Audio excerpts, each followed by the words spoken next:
Welcome, welcome, welcome back. I am back. Welcome to the All Even Podcast. My name is Barry Grant Jr. You can catch me on Instagram at All Even Podcast. On, what is it? What's it called? X at All Even Podcast. I always say Twitter. I'm always going to say Twitter. TikTok at All Even Media. You can listen to the show on Apple Podcasts, Spotify, iHeartRadio. I'm all over the place. Go to YouTube, hit that subscribe button, like, share, and comment. Tell a friend because the page is growing. Jimmy the Super Intern is here. How you doing, sir? Very good. Yeah. Feeling good. Feeling good, looking good. You know what I mean? New year, new me. Look bouncy. You know? Spry. Yes. You young people kill me. You know, I'm jealous. I am jealous. You know, we got this one over here, Silent Assassin. Hello. Hello. Hello, how you doing? Look, I am not in the mood to say Happy New Year. That's over with, okay? Once January 2nd hits, I'm over that stuff, okay? Enough. I saw somebody the other day, it was yesterday, it was like, oh, Happy New Year. I'm in my head, I'm just like, I want to tell you about yourself, but I won't. I'll be nice. So I say it back begrudgingly, but it's like, come on now. Happy New Year. No. There's no Happy New Year right now.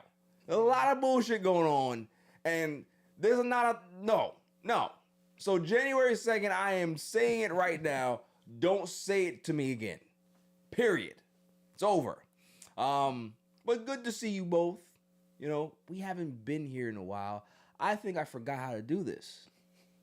For real. But I needed a break. I needed to rest. You guys needed to rest. You needed to be with your families, enjoy things. But I was very close to burnout. Like this close. 2025 was a good year for me.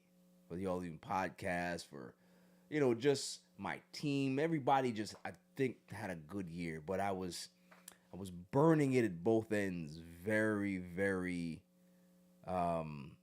aggressively, and sometimes you gotta take a step back, you know. So I didn't do anything for 3 weeks, like nothing. I watched Stranger Things. That was nice, you know. Watch the Dairy. I love that show. But here's the thing about Stranger Things. Love the way it ended, right? Me and Silent Assassin have been talking back and forth. We loved it, right? But I'm done. I don't want to see no spinoffs. I don't want to see any more videos about it. I don't want to see any. I might not even rewatch it. You know why? Because all the people that all of a sudden they're big Stranger Things fans and it blew up like wildfire. I don't like that. Yeah, I'm one of those people that I like exclusive stuff. I like when things aren't cool. You know what I mean? You only got like a section of niche people that like something. Once it gets too big and everybody wants to talk about it now, it's like, where the hell were you at the last 9 years? This show been a slap. It's been great. Now you got everybody talking about these conspiracy theories. Oh, there's a secret episode. No, the fuck there isn't. I knew it wasn't gonna happen. But then you got all of these people that are just exploiting this show, and it's gone too far now. It's too far. People are upset. I didn't like the way it ended. Okay, Scorsese, let me know how the hell it's supposed to end. Come on now. So I'm done with Stranger Things. Done with it. I am. I might sound miserable, but I'm done with it. No, I think it, like we talked about, like it ended perfectly for every character. I'm not a huge fan of like spin-offs anyways, and I don't want to see this type of show without those characters in Exactly. it. And I don't want, say, Nancy to have her own show. Like, just doesn't feel the same. Like, this whole cast has to be together. Right. And that's not going to happen, so it's got to cut off, be over with. Yeah. I agree. I agree with everything you just said. Yeah. You know what I mean? I've never been a spin-off guy. No. Never. It's only, like, if it's, like, something like the first Shadow, like the Broadway thing. Like, Yeah. That's cool. That makes sense. It's a prequel with things. Like, that's fine. But, I don't know. And go back to what you said like earlier, like the first season of Stranger Things is probably like one of my favorite just pieces of media of all time. And watching that and then how like blown up it is now and like all these people that came out of kind of nowhere and whatnot, but not there in the moment in 2016 during when that came out. It kind of like it hurts. It's sad to see it end. Like it's bittersweet to see it end, but it's also like, motherfucker, where was you at? Yeah. Where was you at? You know what I mean? And then here's the thing. Here's the thing that really set me off, right? I'm a big wrestling fan. Everybody knows that. I watch Raw on Monday, and they do a Stranger Things theme Raw. I'm like, none of y'all care about this. You just trying to milk the damn show. Enough. Enough. I saw they had a collab like with merch. Yeah. Yeah. And mind you, the set was great. But it's like, you don't even do this for your regular pay-per-views. But yeah, I get a set now. I don't want enough. I'm done. I don't want to see another Stranger Things video about no damn conspiracies. I'm done with you conspiracy theorists. Enough. So, new year, same me. I have turned over no leaf, okay? It's nothing I'm saying, oh, I want to do better. I treat my family and my friends good. I don't need to do nothing else, okay? But for the people that I dislike, I am going to be worse this year. I'm going to be worse. I'm going to be a lot more demonstrative. I'm going to be a lot more aggressive. And I'm going to be a lot more unpleasant to the people that deserve it. That's the way I'm seeing things in 2026. I have to purge the bullshit. And I'm going to make sure that I do it every chance I get. So I seen this song, and I came across it, and it's very, defines me, you know? So I'm going to hit my music. It's going to play. See if it plays. Hold on. Let's go ahead and click this up.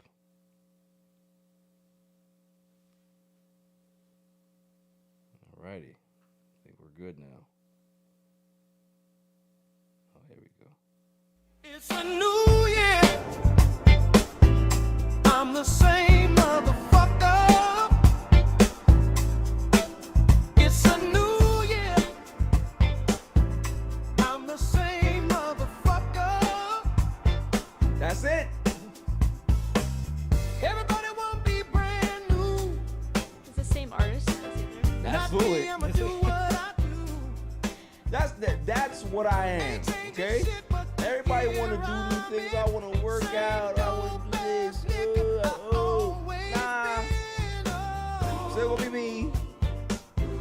Still gonna be the same asshole you see here week in and week out. Still gonna be the cool motherfucker I am. And talk about these sports. Lots to get into, right? We have a lot to discuss. There's a lot of coaches that got fired in the NFL. What the hell is going on, right? What's happening? So let's go ahead and discuss that. We got the NFL coaches carousel. We're going to discuss that. NFL playoffs, the matchups. We're going to discuss that. Jets watch. We're going to discuss that as well. Is there anything else that I had on the docket? Obviously that's going to be in coaches. I was going to have a little segment about Harbaugh, but no, he'll be put into the other segments, with the other coaches. The Knicks have a problem. Trae Young got traded to a place that I don't even know why he requested to go there. Weird, but we'll talk about it. Giannis had some very confusing remarks that has everybody like, okay, but something happened and never mind. We'll discuss it. Isaiah Thomas talks about LeBron James, the disrespect of LeBron James in this era, and I want to talk about that as well. Anthony Davis trade talks. Where will he land? We got Mets news. We'll talk about that briefly. You know, we do have the Queens Get the Money show. We also have, Queen's Corner that's coming, so we don't necessarily need to talk too much craziness about the Mets today. we'll briefly discuss it. Irrelevant news of the week, and the greatest segment on the planet, Dummy of the Week. Dummy, yeah. Now, 8 coaches are no longer with us. Not dead, obviously, but they're no longer with their teams for one reason or the other. Can you pull up the list for me, Jimmy? I got it right here. Let me know all the coaches that are no longer employed in the NFL, sir. I'm going to list them all right now. Yes, sure. So we got Mike McDaniel, Jim Harbaugh, Pete Carroll, Jonathan Gannon, Kevin Stefanski, Raheem Morris, Brian Dable, and Brian Callahan. So out of that list, obviously Brian Callahan, Dable, they were mid-season firings. Gannon, you expected that just because it's been a dumpster fire over there in Arizona. Raheem Morris being let go, I didn't really like that just because the quarterback play in Atlanta was not great. Like, had he had stable quarterback play, I don't believe that the Falcons are as bad as they were, because they're pretty much like a 500 team. You know what I mean? For the last 2 seasons. So if they get more consistent quarterback play, I do believe that record looks a lot better for Raheem Morris, and he's not fired today, right? So whatever coach comes into that situation, and if they can be able to get Penix right, that situation is going to fix itself quickly, because they have Bijan Robinson, they have Drake London, they have Kyle Pitts for now. Like, they have talent on that team. So there's a lot to work with whatever coach is going to be able to be the next head coach over there. Everybody thinks that the John Harbaugh thing is a surprise. Not this guy. I called this in September. I was on the show and said, hey, I don't want to be that guy, but might be time to start thinking about replacing John Harbaugh. I did say it. So I'm not shocked that he's gone, because you've been in a place for 18 years. You've had a lot of double-digit leads escape you, and you don't win those games. Those things add up. And when you tend to not be a team that is there at the end consistently, and they don't understand why, it's always going to go back to the head coach. Right? Kevin Stefanski.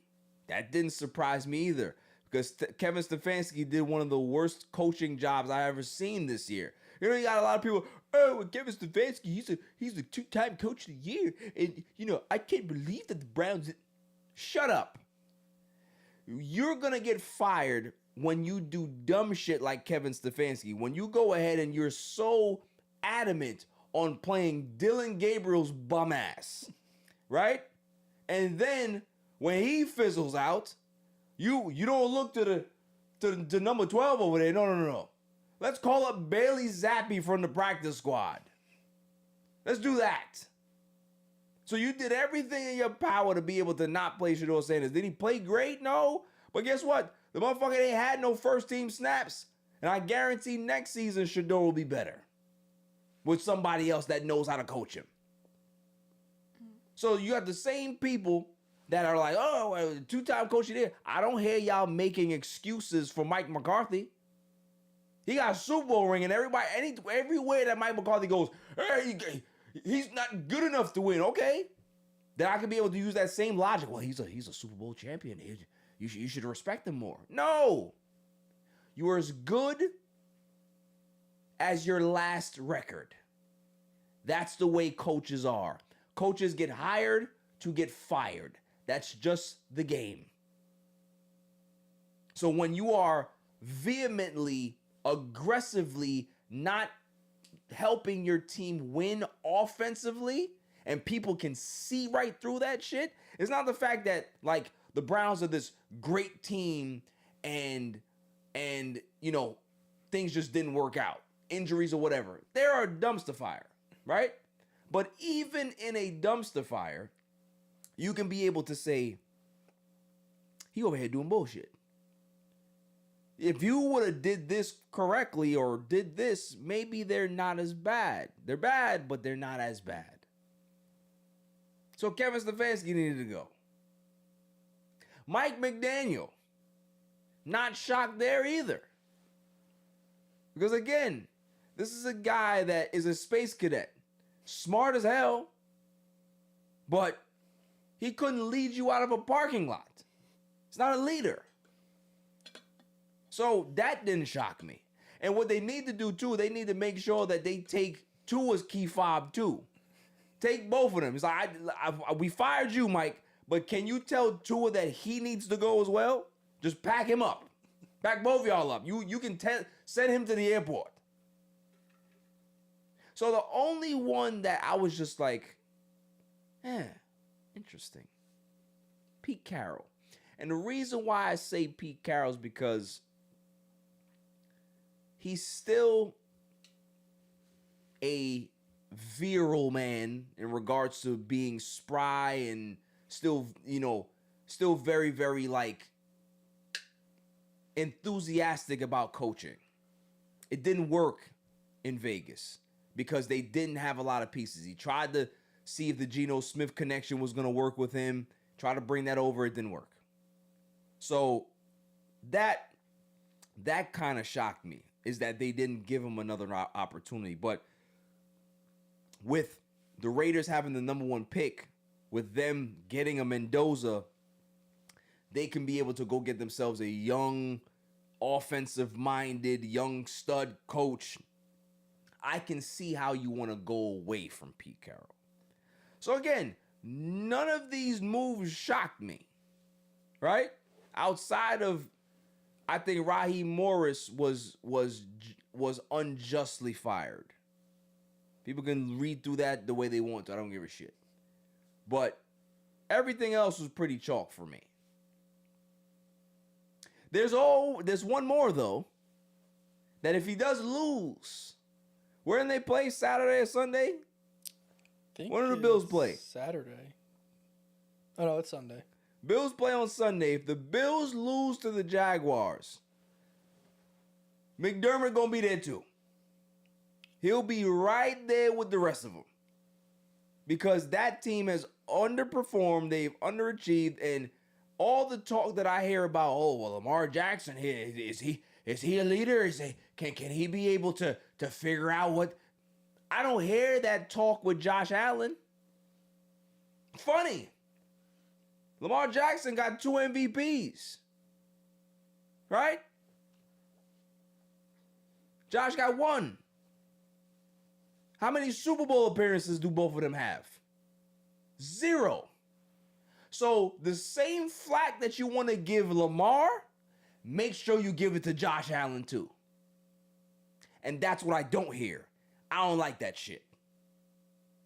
Because it makes it seem like it's a lot more personal than just quarterback play. It's okay for the nice, good-looking white guy to not be good or clutch in certain moments. But the dude that wears do-rags and looks a certain way, he's the problem in Baltimore. No, he's not. So please, let's go ahead and have a level playing field in 2026. I'm not here for the bullshit. So if Josh Allen doesn't perform on Sunday, his coach Sean McDermott is going to be out the door. So, with that being said, let's play a game. Let's play a game that I've dubbed, Where He Going? Where He Going? So what we're going to do, Jimmy, is that we're going to take all the vacancies, all the teams that have vacancies right now, and we're going to take those same coaches that have been fired, and we're going to put them in this game, say, where he going? So there's going to be 3 options. You're going to get signed somewhere, you're getting put to Mars, or Burger King is hiring. And what that means is that you are not going to be in the NFL next year. So we can choose a coach, and then I can tell you. Give me the teams that are available, and give me the coaches, and then I'll tell you where I think that they're gonna go. So we'll start with a coach first. Just pick one, and then you can be able to list off the teams, and then I will tell you which one of the options I will select. All right, we'll start with Mike McDaniel. Mike McDaniel. Okay. Give me the teams. We got the Ravens, the Raiders, the Cardinals, Browns, Falcons, Giants, and Titans. Now, are we keeping this game to just head coaching vacancies? Or is it like you're going to be a staff member? I guess if he's going to be a staff member, that can maybe be like a fourth option. So fourth option staff member? Okay. Mike McDaniel, staff member on Giants, offensive coordinator. I see that. Okay. Yeah. Next. We got John Harbaugh. Where he going? Dolphins, Raiders, Cardinals, Browns, Falcons, Giants, Titans. Giants. So you got your head coach and you got your OC right there. That would be interesting, like older generation to like crack out.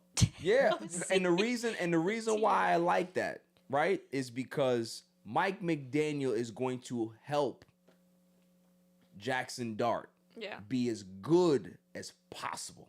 If he doesn't get a head coaching job, which I'm sure he's gonna get some interviews, but if Harbaugh gets signed, you gotta get a guy like Mike McDaniel to be able to be your OC. You need like a personality match. Yeah. And, like Dart and Scatabo are just They're crazy. crazy. Like Yeah. you need the energy match for them Yes. to be successful. Exactly. I think that would be a very good pairing. Who we got next? Pete Carroll. Pete Carroll. Where you going?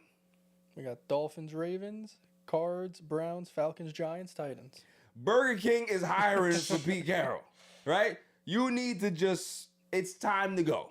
Like, you know what I mean? Like, I understand that you still want to do this. You still can do this. But what team is going to be able to trust you to be able to implement your system and still be good? And there's a time frame with Pete Carroll, because if you sign him, right? How much time do you have with a Pete Carroll? How much money, how much years are you going to invest in a Pete Carroll at this point? That's why Burger King is hiring. Take your ass home. Who's next? Jonathan Gannon. Jonathan Gannon.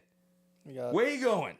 Dolphins, Ravens, Raiders, Browns, Falcons, Giants, and Titans. Jonathan Gannon is I believe he's an offensive guy. Coordinator,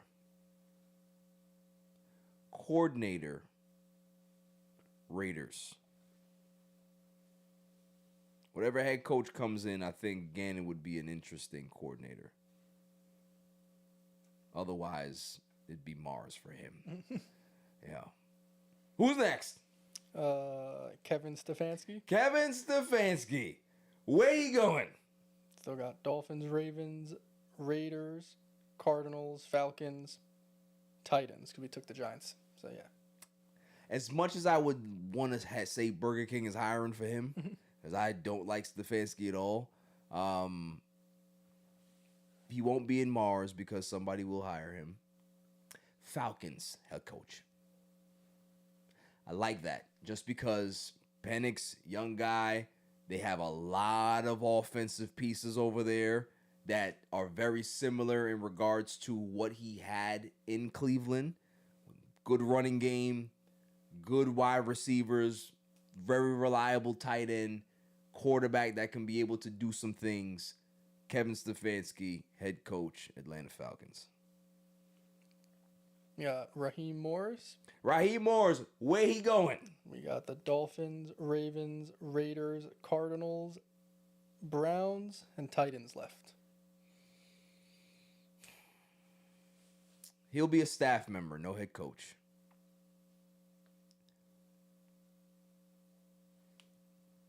DC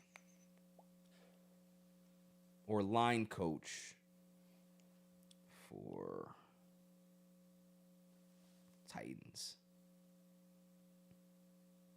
Titans. Yeah, I can see that. Then we got Dable. Brian Dable. Where he going? Coach Ozempic, where he going? We still got the Dolphins, Ravens, Raiders, Cardinals, Browns, and Titans left. I think that as bad as he was with the Giants, I think somebody would give him an opportunity to be a head coach. I just have this feeling. And I think it's the Dolphins. I think the Dolphins would actually bite the bullet on Coach Ozempic. I think so. I don't know why. It just dumpster fire organization, idiot head coach. Put those things together. It's a nothing burger. It's a nothing burger. So yeah, Dable will probably end up with the Dolphins. Who's next? And last, we got Brian Callahan. Brian Callahan. Where he going? The teams we got left are the Ravens, Raiders, Cardinals, Browns. Yeah, that's it. Mars. That's where he's going. Brian Callahan was a bad hire from day one. Day one. Like, I talked to Titans fans, they're just like, we don't understand it. We don't get it. So I don't really understand what his allure was. I don't know. Mars for him. He ain't going nowhere. Is that it? That is all of them. That's pretty fun. So yeah, I think that's out of all of those team situations, I think the Giants may end up having the best 1-2 punch if they play their cards right. You go get Harbaugh, and then you say, yo, if we can get Mike McDaniel, that is the good OC to be able to get because we have a good future. We have a budding offense that will be able to succeed under a offensive mind like that. That would make sense. Mm-hmm. So, yeah, it's pretty good. I like that game. Where he going? All right. Moving on. My Jets. You know, I sat here all those months back. And what did I say?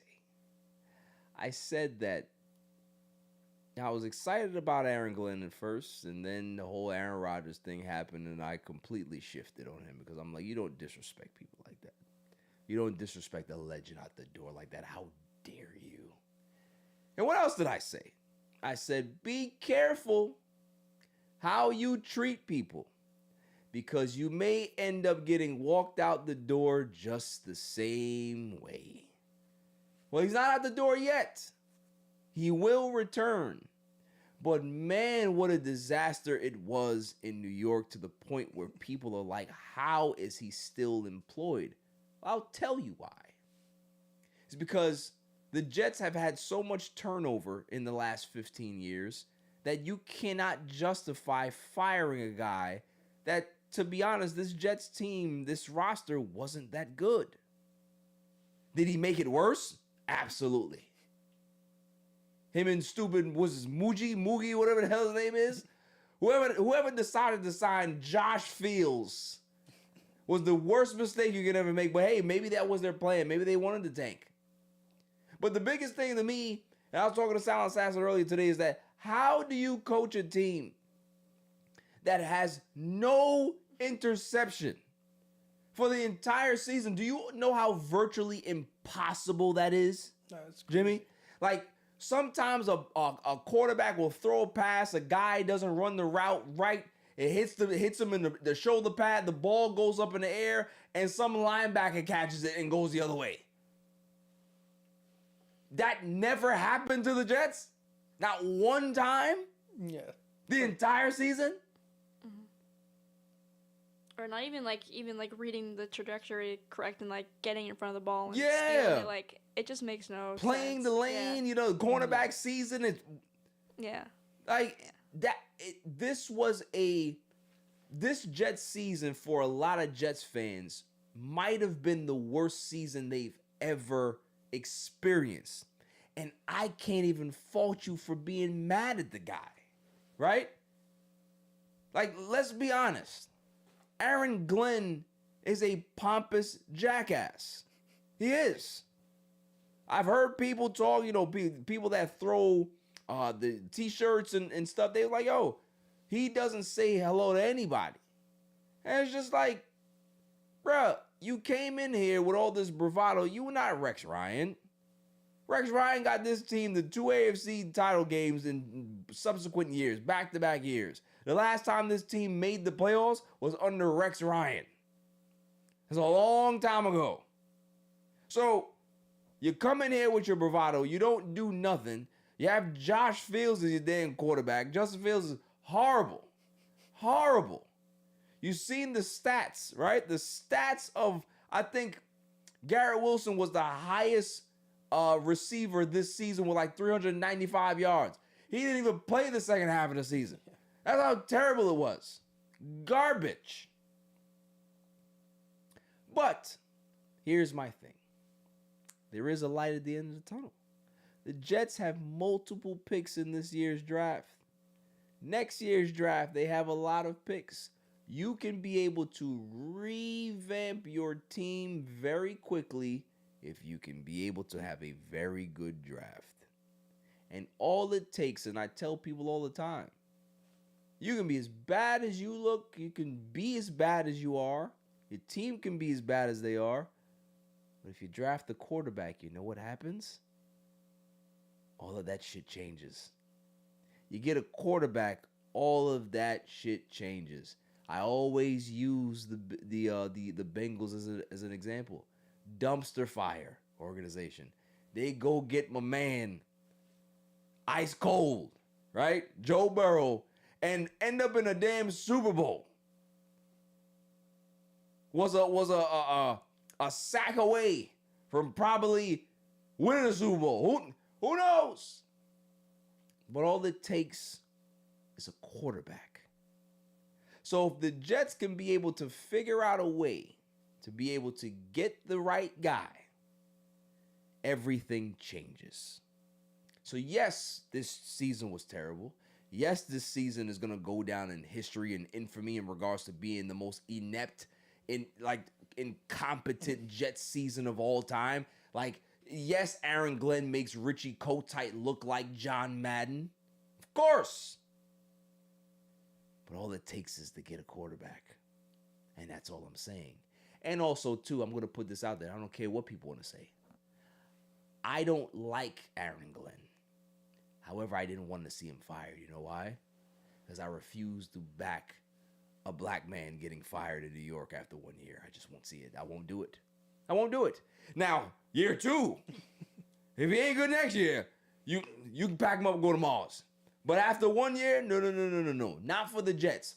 If whoever coaches the Jets, especially if it's a black guy, you get to have multiple years to figure it out because it's the fucking Jets. This is not Green Bay. This is not Dallas. This is not New England. This is the Jets. They've been to one damn Super Bowl in their history. They won that Super Bowl and they never got back to it. This is a team that stinks. This is an organization that has the worst owner in sports. So, pardon me, and pardon me, Jets fans, for being so emotional about it. You know what team you root for. We stink. Be happy with being bad. Like, they were actually bad enough this year to have a top 2 pick. Be happy. Because at least you get a chance. They get a quarterback. And if you don't draft a quarterback this year and you're bad next year, you get that bad man. You get a chance at that bad man. That's what I'm saying. So, I'm not mad. I know what I signed up for being a Jets fan. I get it. So I don't want Jets fans to be all, what did you expect? You got rid of Aaron Rodgers. What did you expect? You got rid of Quinn Williams. What did you expect? What did you expect? I'm surprised they didn't trade, what's his name? Garrett Wilson. They should have packed his ass up too. Bum ass, what's his name? Ahmad Gardner. We don't call him sauce over here. Amon Gardner sent his ass to Indianapolis, and thank you for that trade because man, that draft pick looks a lot better now, huh? They were like one of the what are they, number one in the AFC at the time of the trade.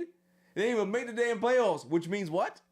Another good pick for the Jets. So why should Jets fans be upset today? Don't cry for Aaron Glenn's job. He's the one that helped us get here. This is it. This is our inflection point.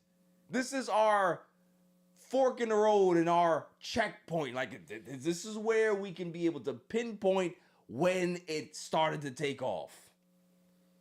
Everybody doesn't remember how bad the Lions were when Dan Campbell got there. They looked terrible. It was like Jared Goff. Oh my God, this guy's a cast off. Who the hell cares about Jared Goff? Huh? What's his name? Sean McVay? Is that the coach for the Rams? Rams, yeah. Yeah. Sean McVay didn't want his ass no more. Sent his ass to Detroit. Sent him off to the land of misfit toys. Who would have known that in a couple of years the Detroit Lions would be one of the best teams in football? Mm-hmm. And if the Lions fired Dan Campbell after the first year of how bad they were, they would have never saw that either. So again, when you have a franchise like Detroit that's never won, they've been another inept franchise their entire existence. Mute up. Jet fans, mute up. And watch it, because if they end up fixing this thing, if Moogie and Aaron Glenn fix it, all of y'all gonna be, this Aaron Glenn guy, we like him now. And I'm gonna come right back on here and I'm gonna call all y'all out. Because at the end of the day, you need time to build your own program. And a lot of times, black coaches don't get that opportunity. So the fact that as much as I hate Woody Johnson, he's giving Aaron Glenn an opportunity to fix it, cool. That's where I'm at with it. But here's who I got smoked for when it comes to the Jets. His name is Todd McShay.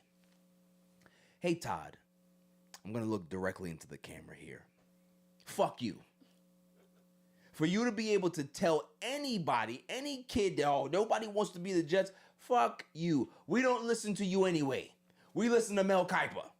Because last time I remembered in regards to Todd McShay at the draft, you got most of your picks wrong. So why should anybody listen to Todd McShay? Don't nobody give a fuck. So you can be able to mute up, play the back too. Because when the kid does go into the draft and the Jets do select him and he ends up being good, you're going to be the same one going on your stupid ass podcast with your stupid ass face and say how good this kid is. So don't worry. I keep receipts. I am not one of those people that's going to let you off the hook. No. I'm Dennis Green. I ain't letting you off the hook. We always thought they were. I know who you are. And you can talk about how bad the Jets are, but what is the trajectory or how things work? You gotta be bad before you're good, right? Isn't that the way it works? I've said this on this show multiple times, guys. There's two ways to be in sports. You're either at the very top or you're in the basement. If you're in the middle, that's the worst place to be for your franchise because you're in limbo. You're in purgatory. The Jets are in the basement with the dehumidifiers and the space heaters right now. That's great. Because that way you can be able to build yourself up so you can be one of those top teams.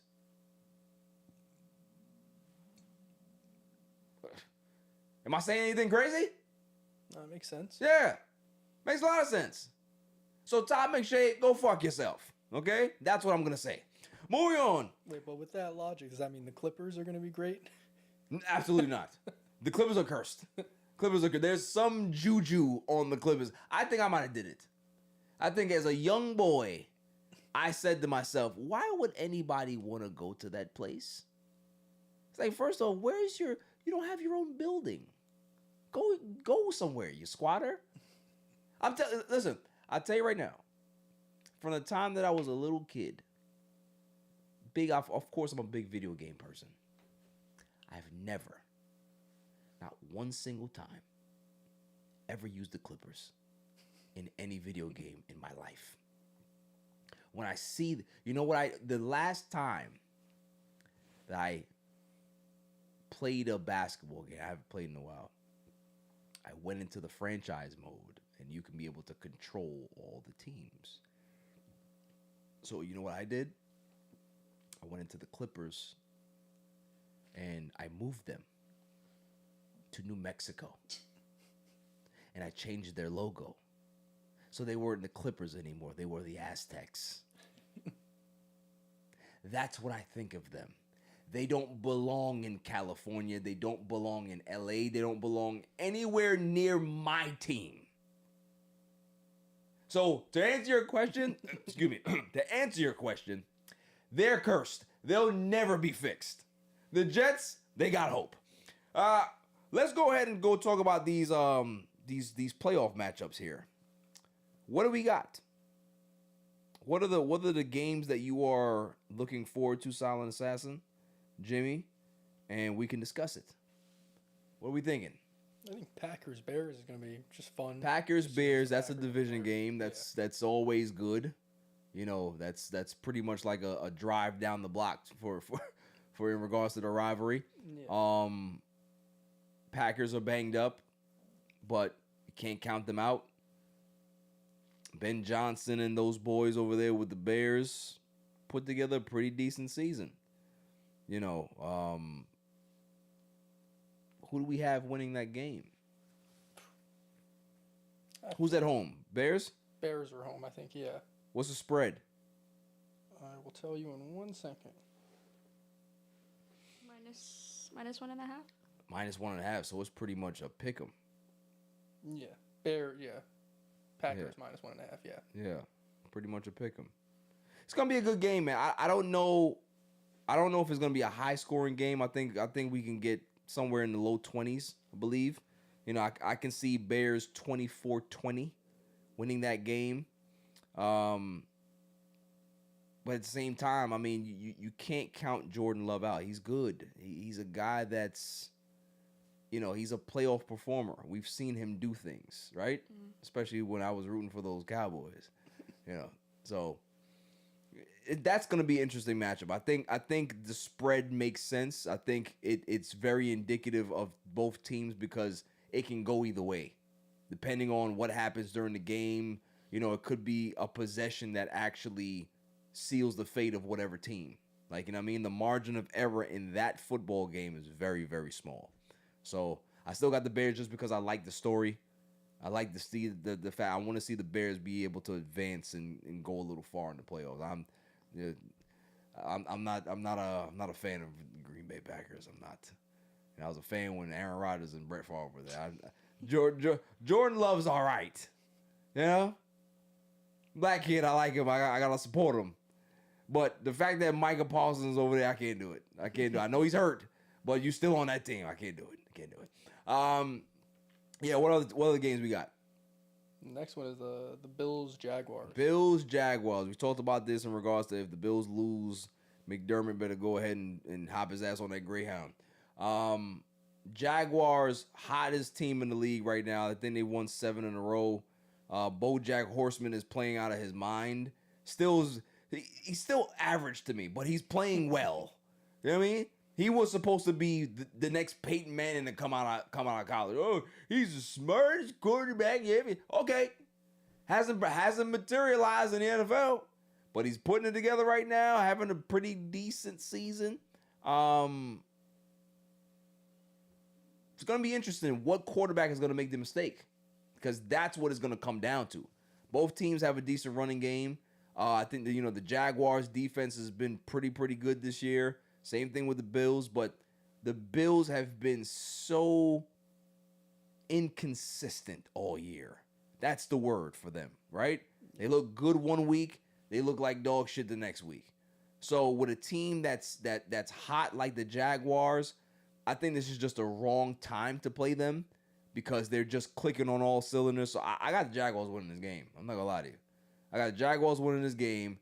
I got Sean McDermott packing his bags and Haley Steinfeld having to console Josh Allen for having a terrible turnover in the worst time of the game. That's what's gonna happen. But yeah, I got the Jaguars winning that game. Silence has what are your thoughts on that one? Going back to what you said like a few weeks ago, I think this is the Bills' time to kind of shine. Yeah. It's make or break. Yeah, I feel like also too the storybook ending with their stadium, coming to a close as well. I think kind of put it all out there this year and go for it all. I don't know. I think just Josh Allen. Whenever I watch him play, it's always like magic. Yeah. Like he just finds ways to win. Yeah. So I feel like that's gonna just be another. I mean, listen, there's a lot of pressure on that kid right now. Like, he's a former MVP, but there's a lot of pressure on him. Like, you gotta show up. Like, we've seen you have some good historic games in the playoffs, but at the end of the day, you gotta win one. Like, you know what I mean? Like, Peyton Manning used to have some knockout, drag-out matches with Tom Brady in the playoffs. But he lost most of them. And you had to win one. You finally got there and got to the Super Bowl and won. So you have to get over the hump. There's no Kermit the Frog right now. There's no Chiefs, right? Your bugaboo's gone. Your boogeyman is gone. So if you go ahead and shit the bed against somebody else, then there's going to be a lot of scrutiny going your way. That's all I'm saying. So you better make sure that you pound those Jaguars into oblivion to be able to make sure that you silence those doubters, because the noise is getting a lot louder around Josh Allen. I'm just saying. What else we got? You got 49ers Eagles. Oh, this is the eat shit bowl. That's what I call it. Because whatever team loses is going home. But the other team is going to advance, and I hate both of them. So that's the thing with me, is that this is a win-win for me, right? Because whoever wins this game, I think they play the Rams. Well, I can check quick. No, they don't play the Rams. They play the Seahawks, I think. They would play. Might be the Seahawks. It'd be the winners of Green Bay, Chicago. Could be the winners of Green Bay, Chicago. So that's, yeah, I like that. I think the 49ers are going to beat the brakes off of the Eagles. I'd call me crazy. The Eagles just haven't looked right all season. Inconsistent, offensive woes. Jalen Hurts is Jalen Hurts. He's just blah. Right? Brock Purdy's starting to look like a franchise quarterback. But for me, what I would love to happen, I don't want anybody to get hurt, but, maybe Brock Purdy gets sick and then Mac Jones takes over. That's what I want, right? Give me some Mac Jones to win a playoff game. Matter of fact, going back to the Jets, sign Mac Jones as the quarterback if you're not going to get somebody in the draft. Get him, right? So, yeah, I got the 49ers winning this game. What's the spread on that one? Plus 4.5. Plus 4.5? Yeah, Niners. Interesting. And we have like opposite. I have the Eagles -5 now. It's like flip flopped. Really? Yeah. Interesting. Are you on ESPN? I'm on FanDuel. Oh, okay. Oh, you're on FanDuel. I'm looking straight at him. I can bet it right now. So yeah, so that's a game that I couldn't care less about because I hate both teams. But yeah, I got the 49ers winning. Who's next? And Sunday night is Chargers Patriots. Ooh, that's a good one. That is a good one. That is a good one. Jim Harbaugh against Mr. Vrabel. You have Herbert against Drake May. Man, the Patriots have had a great season. They've had a very easy schedule, but they've beat up all the teams that are in front of them. That's what you're supposed to do. Like, it's Drake may end up winning the MVP this year. Like, he's put together a season that is MVP worthy. Do I think he's gonna win? No, I think that Matthew Stafford put together too much of a good year to not be the MVP. But Drake May has proven that he is a franchise guy. Drake May has proven that he is a top 10 quarterback. Drake May might be good enough to be able to get this team to the Super Bowl. It's very possible. So I can see them winning this game, but here's the thing that a lot of people are not factoring in. Jim Harbaugh, when it comes to playoffs, is a dog. And he knows how to get the most out of his teams around this time. This is a veteran. This is a seasoned guy that understands nuance and strategies in big moments. I can't go against Harbaugh here. I just can't. So I got the Chargers winning. As banged up as they are, I got the Chargers winning. Yeah. So that's all the games for this weekend? Now that we got Monday night. Monday night. Who's that? Texans, Steelers. Oh, God. Do we have to talk about that? My goodness. Hey, Aaron Rodgers. That's what I got, okay? Aaron, whatever happens, I got Aaron Rodgers making some big plays, and the Steelers win that game. Steelers win. And newsflash, Steelers fans, Mike Tomlin ain't going nowhere. So as much as Tomlin needs to go, he's been here too long. As long as he keeps winning and get to those playoffs, they ain't never going to fire him unless he says, I'm out. So get used to it. I know it hurts. I know you guys don't like it. But the fact that he got control over that situation, oh, it must burn you guys. Burn you guys great. I don't care. He's not going anywhere. But I got Steelers winning.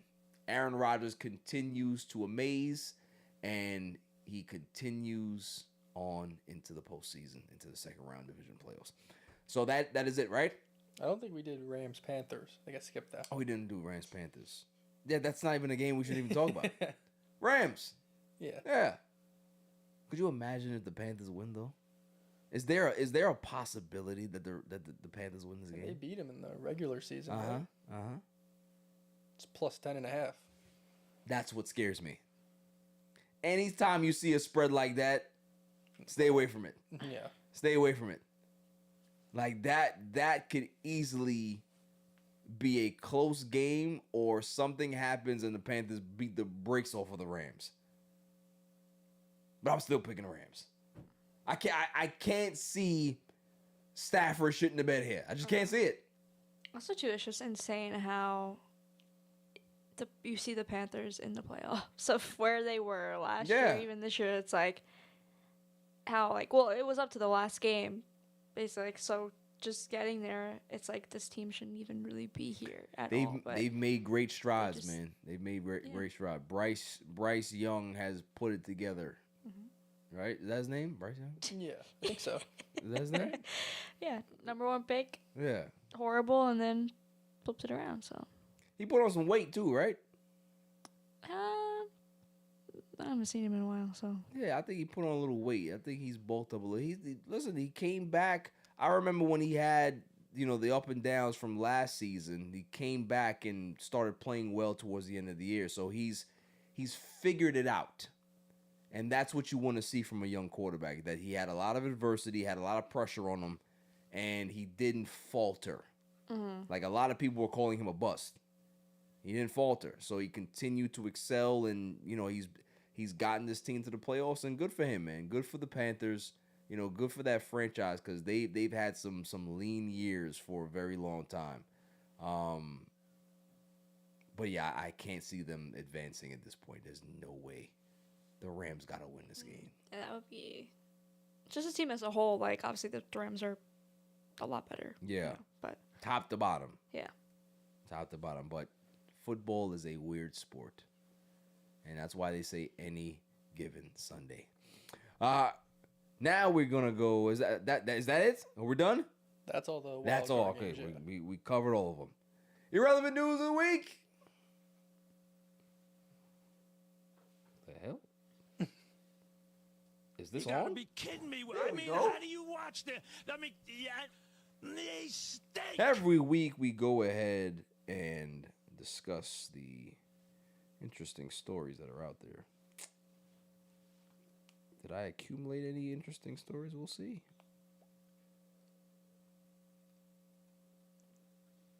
Let's see what we got.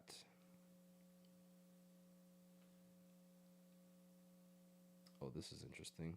Former Green Power Ranger sentenced to prison for committing burglaries in Japan. So, you guys are too young to understand this, but they used to have these cut scenes for the Power Rangers, and they'd be action scenes, and obviously it's not the American guys that they have in those scenes. You can tell the difference between the Japanese scenes and the other scenes, right? So the guy that's playing him in those action cut scenes is a burglar. All his Power Ranger money ran. Could you imagine you on TV and you doing beanies? Like, what the hell is like? People are crazy, man. Like, if you got an opportunity to be able to make money, why are you still offending? I don't understand it. I don't get it. Like, just being a criminal is like innate in some people. Like, they just have to offend. They just have to be criminals. I don't get it. I don't understand. I really don't understand. Oh my God, so funny. Let's see. He said was arrested in Japan for for a string of break-ins across Saitama, reportedly using climbing skills to access upper floors. So he was using his Green Ranger ability to be able to break into people's homes. After leaving stunt work due to injury and money trouble, his specialized training took a dark turn. Oh, okay, I see. So, man got hurt and had to become a criminal. I get that. I understand that. Disney is considering a return to hand-drawn cartoons. Love that. Love that, because that's when Disney was great. You know, all this live action shit that they doing, okay, but it don't have the same feel as the old school animated cartoon movies that had a look to them, right? Well drawn, bright colors, just great personalities. That's what we wanted to see. Even I'm not a huge animation person, but like growing up, like those are the only movies I ever really liked. Were Disney, like the princess movies and Pixar movies. They're just, they felt different than any other animation style that was out with like DreamWorks or something like that. Even to like the newer animation styles too, like it is like an interesting look, but I don't like the Spider-Verse. I'm not really a big fan of that. Yeah, that look. I don't like that type of animation. Yeah. It doesn't hit for me. I think gotta go back to the classic, kind of like stop motion esque. Yeah. Like that's the best way I could like explain it. Style. So I'm definitely interested because Disney's just been remakes and live actions for the past few years. And most of them have not done well, in my opinion. Like I've seen the Lion King one I saw, didn't like it. Jungle Book was pretty good. I like that one. Aladdin garbage. Certain things just shouldn't be live action to me. Like, you know what I mean? Like, don't just remaster it. Yeah. Remaster it. Yeah. Also, too, like, I don't like how when they live action where they put, like, new music and stuff. Right. And, like, I want to hear the original soundtrack. Try to put a different and spin whatnot. on it. Like, no. Yeah, no. I'm like, what is this song? Like, I don't even know what this is. So, yeah, for me, I think like, the only good one, like, I seen was, which wasn't even, it was Corella from 101 Dalmatians, but it was a whole new story. Right. So I thought that one was pretty interesting. That one, I thought was good. But everything else too, was like there was nothing. I'm not a big fan of Jungle Book, so I didn't even see the live action of it. But yeah, like Snow White, it got roasted. This past year that came out. So. That's the one with Charlize, right? Charlize Theron? No, that's No, something else. But there was with Gal Gadot was the witch, and everyone obviously just doesn't like her. Yo, we hate her. Pack her up, right? So she she was very uncomfortable to watch. Mhm. I'm like, I could do better than that. Yeah. She's making millions of dollars.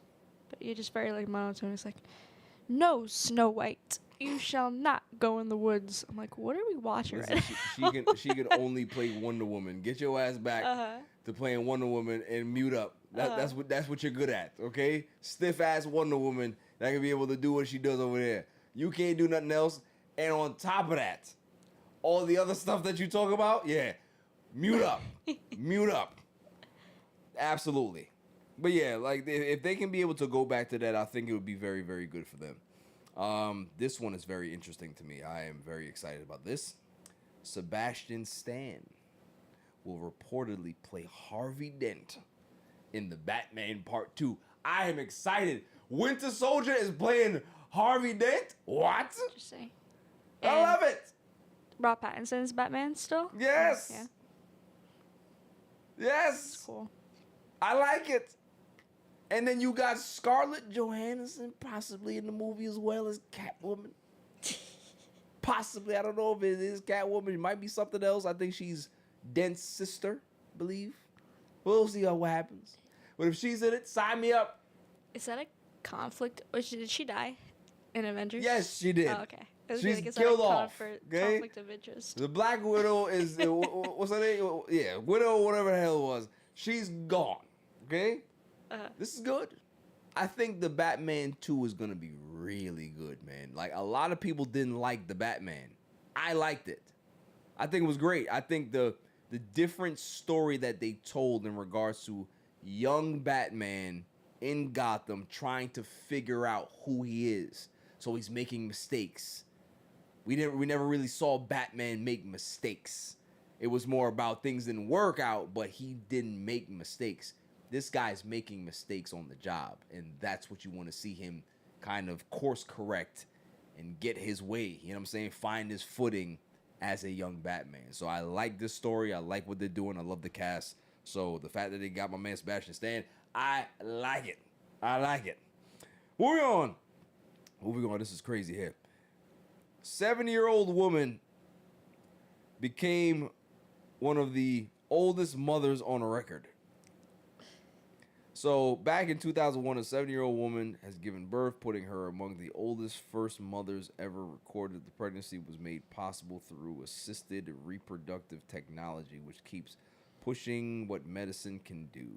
While rare causes like this are becoming more viable as fertility treatments spread worldwide. Why would you do this to yourself? Like, you know, they got some people out there that are 70 and very virile and young. But you know what it's like to chase around a 2-year-old? I could They're barely all do it. bad. Yeah. There's not one 2-year-old on the face of this planet that is calm. They destroy things. You destroy things, try to harm themselves. Yes. Jump off things. They Jump knock on things things. down, Yeah. It's turn things over. it's a job for someone who's Young. young. It's got nothing to do. Yes. Yeah. Not some 7-year-old woman that's looking at the grave. Yeah. Even if Respectfully. you think at 70 years old, you probably don't really have much family unless they're young, but I'm sure they have their own Yeah. families. But like, At 70, everybody dead. yeah, like where's this kid gonna go if something happens? All Yeah. your friends, the people that you know around you, there's businesses that have changed over the last 7 years. Everything's different. And you got this 2-year-old in your hand. What are you doing? Huh? What are you doing? It's like go live your life, your last X amount of years Right. by yourself. And on top of that, too, even if, say, you did have a kid. So you had a kid at 20. You're 70 with a 2-year-old. Your child is 50. You think a 50-year-old wants to deal with a 2-year-old? Like, you gotta understand this. The kids are a young people's game. I tell people that all the time. Well, like, if I didn't have, I didn't push the kid out, but if we didn't conceive this kid together at a young age, there's no way at 40 I was having no kids. Yeah. So like my dad was 40 when I Yeah, was born. it's rough. It's like like I'm like, I can't imagine you having a kid right now. No. It's just like Be too tired of crazy. shit. Yeah, like there's no time. Like No to have, time. I'd be like, if I had a child now at 40, or I had a 2-year-old at 40, I wouldn't be doing the show. I wouldn't be doing the show. I'd be tired as hell. So, you know, kids are a young people's game, man. I understand that some people like to kind of hold off, have their careers, or meet the right person. I'm not knocking none of that. But there is a clock. And a lot of women don't want to admit that, and it sounds away, but your body does tell you, hey, listen, we ain't got that much time left to be pushing out no kids, man. That's all it is. Men, we ain't got no clock. You see with Al Pacino, and we can be out there having kids at 85. Like, it's fine for us, but for the women, you got to be careful. Like, the longer you wait, the more health concerns come with that. Like, there's a lot of risk factors that you have that come into play. So for somebody who's 70, like, did she have a C-section? Did she push that baby out? Because ain't no way a 7-year-old gonna push that baby out and live after that. No, it's just so much trauma, like Yeah. on your body too, and like to be at that age, like it takes some young women to kind of recover. Like I can't imagine 7 years old trying to recover. And from on top of that too, like this is also the thing that we're not talking about. Like, you know, baby has a lot more things to fight through for it set. You know, let me stop. There's this cobweb. So all these cobwebs are in here. What's going on? Please get out. You know, no. Just say it. Just saying, just don't do it. That's all I'm saying. It's a cool experiment, but nah. Like, let this just be a one-off. Don't have people out there, we can have kids. You can imagine a 70-year-old man looking at his wife like, what? You got grandkids. What the hell? We need bastards to be able to live here? No, we go visit them and then come back here. We don't want to keep nobody here. Yeah. You know what I mean? Like, no. So, moving on. What else do we have here?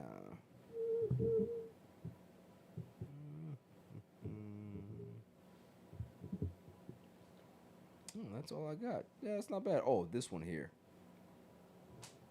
Not really irrelevant news of the week, but they had a photo of the first Nintendo office in Japan. It's like really, really cool. 1889. The first Nintendo card company office. Really nice. It's a gamer thing. You know, you guys don't understand this. But yeah, that is my irrelevant news. You gotta of the be week. kidding me. I mean, how Jimmy? do you watch the? I mean, yeah, they We will stink. see you. All right. Might be here next week. I'll let you know. Possibly you might be on vacation, so if we don't see you, enjoy your vacation, sir. Thank you. Moving on to basketball news. Trae Young is now a Washington Wizard. And that's not even the biggest thing that is like confusing people. It's the fact that there was no draft picks, no draft compensation, and there were only two players that were in this deal that got the deal done. You had CJ McCollum and you had Corey Kispert for Trae Young. And everybody's just like, that's it? Well, yeah, because his trade market wasn't great. He didn't have a trade market that was strong enough to be able to warrant getting anything else. And what this is going to do is that it's literally going to dictate the other guys, like, you know, Ja Morant. It's gonna dictate who else's market. What's my man's name? LaMelo Ball, right?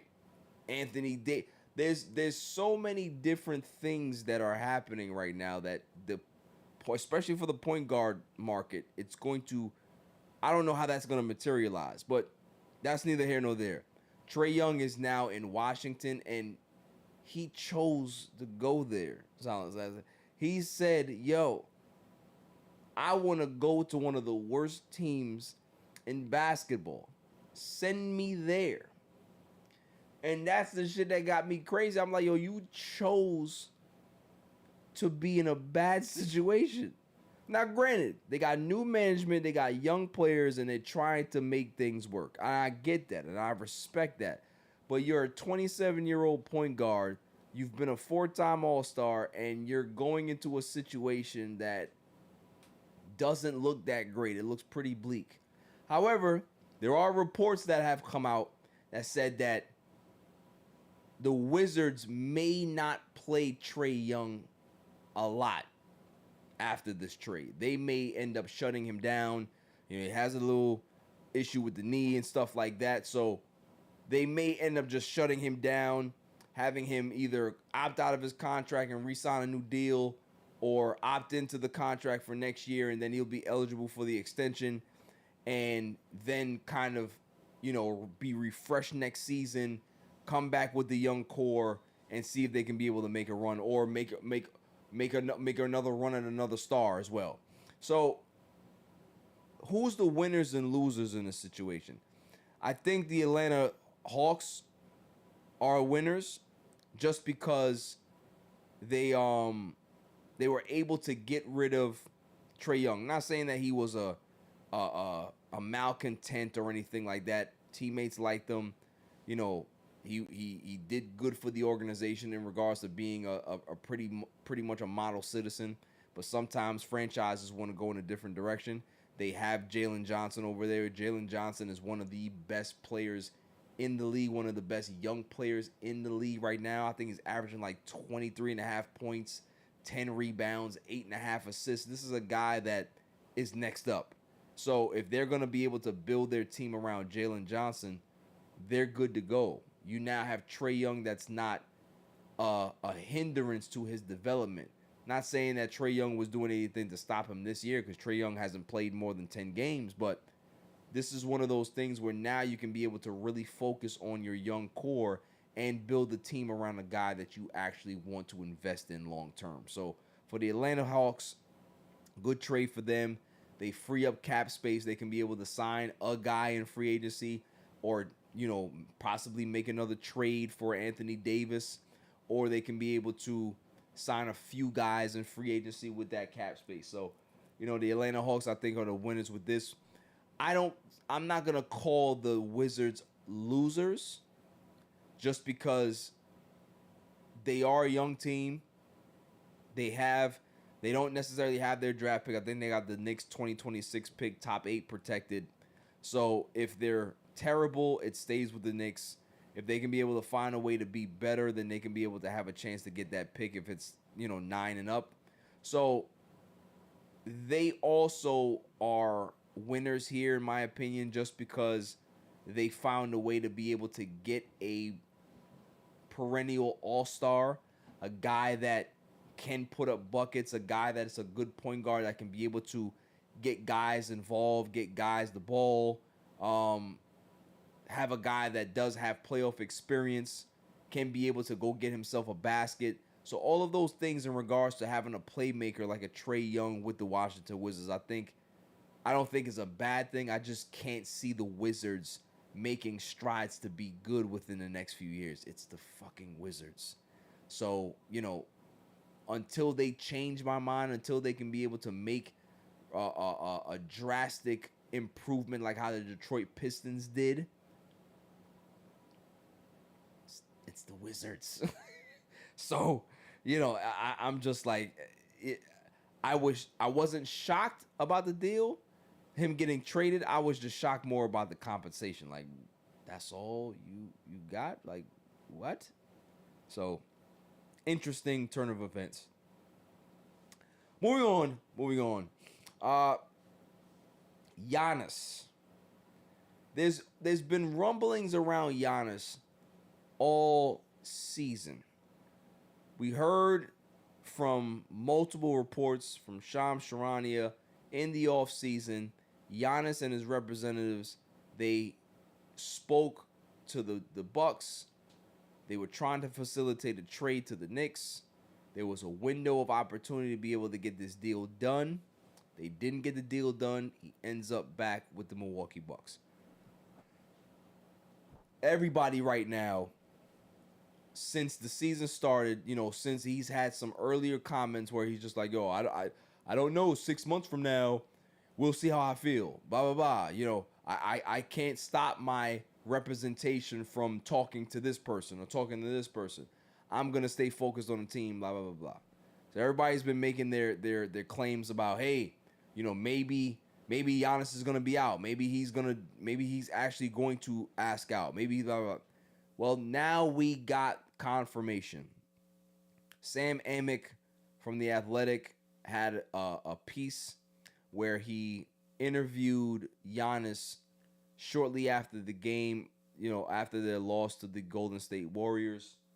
Interviewed him for like 10 minutes and talked about certain things in regards to the trade request. And Giannis basically came out and said it after Sam Amick kind of pressed him, like, yo, you know, you can't get mad at people for listening to your comments and taking away that you might be out of there. And he's like, oh, well, you know, I don't care.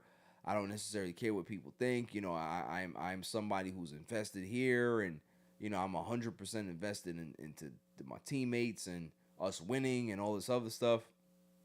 And then he was like, oh, well, you know, I will never ask out. I will never ask for a trade. You know, if the team ends up trading me, I didn't ask for that. And I'm over here like, come on, bro. Like, let's just stop this. Like, I understand that you want to be loyal to the Bucks, and hell, you know, you had Doc Rivers come out and defend you months ago. You had multiple reporters that reported out, you know, maybe Giannis doesn't want to go. So there's been that situation or those talks or those rumblings out there that maybe Giannis doesn't want to get traded, or he doesn't want to seem like the bad guy to ask out of this situation. But even in this piece here, he was like, oh, well, as of today, I'm all in with the Bucks. That doesn't mean that if I wake up tomorrow, I may not feel the same way. Like, if my wife, she's as of today is good with me now, we're happy now, but tomorrow she may not want this life anymore. I'm just like, yo, stop with this fucking word salad, my man. Like, of course anybody can change their mind, but yo, that's waffling to me. Well, yeah, I mean, I could feel this way tomorrow. Yeah. I can go to sleep tonight happy and wake up pissed off, of course.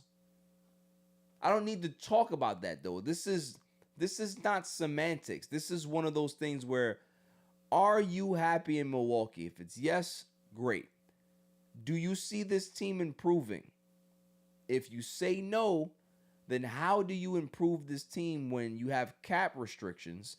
There's not much assets or talent on this roster.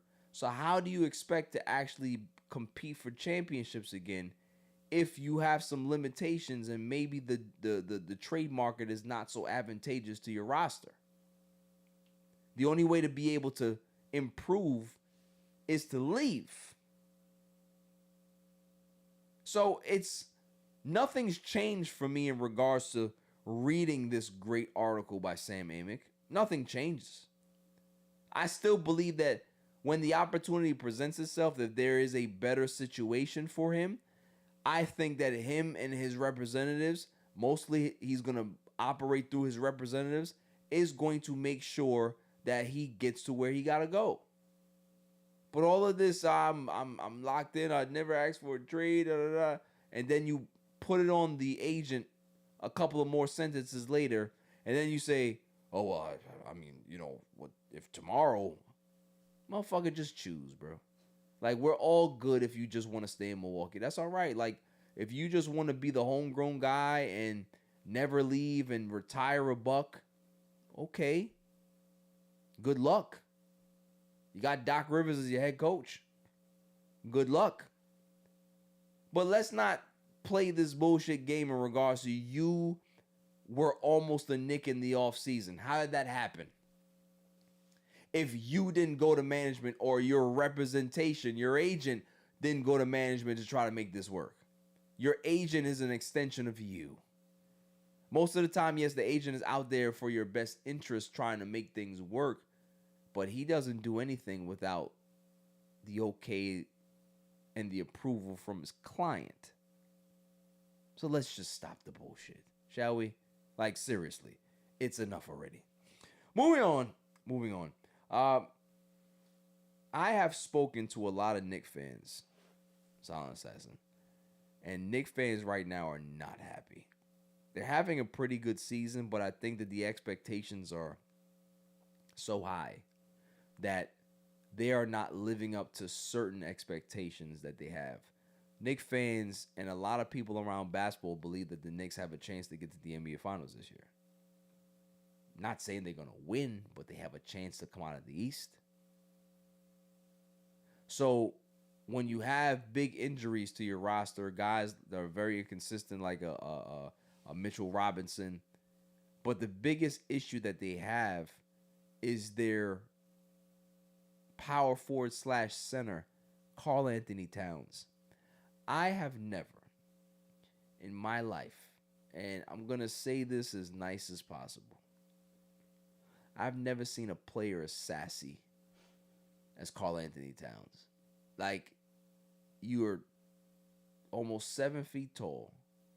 You don't want to go to the box and be able to try to, like, be aggressive in the paint. You want to shoot jump shots.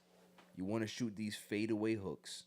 You want to do all these things. You want to cry to the refs, he fouled me. That's a foul. It's wearing thin on New Yorkers to the point where I think you're seeing it with him, with his press conferences as well.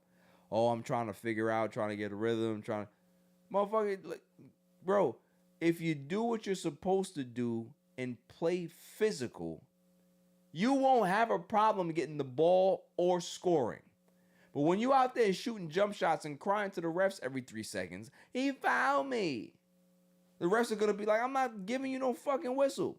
I'm gonna make you suffer now.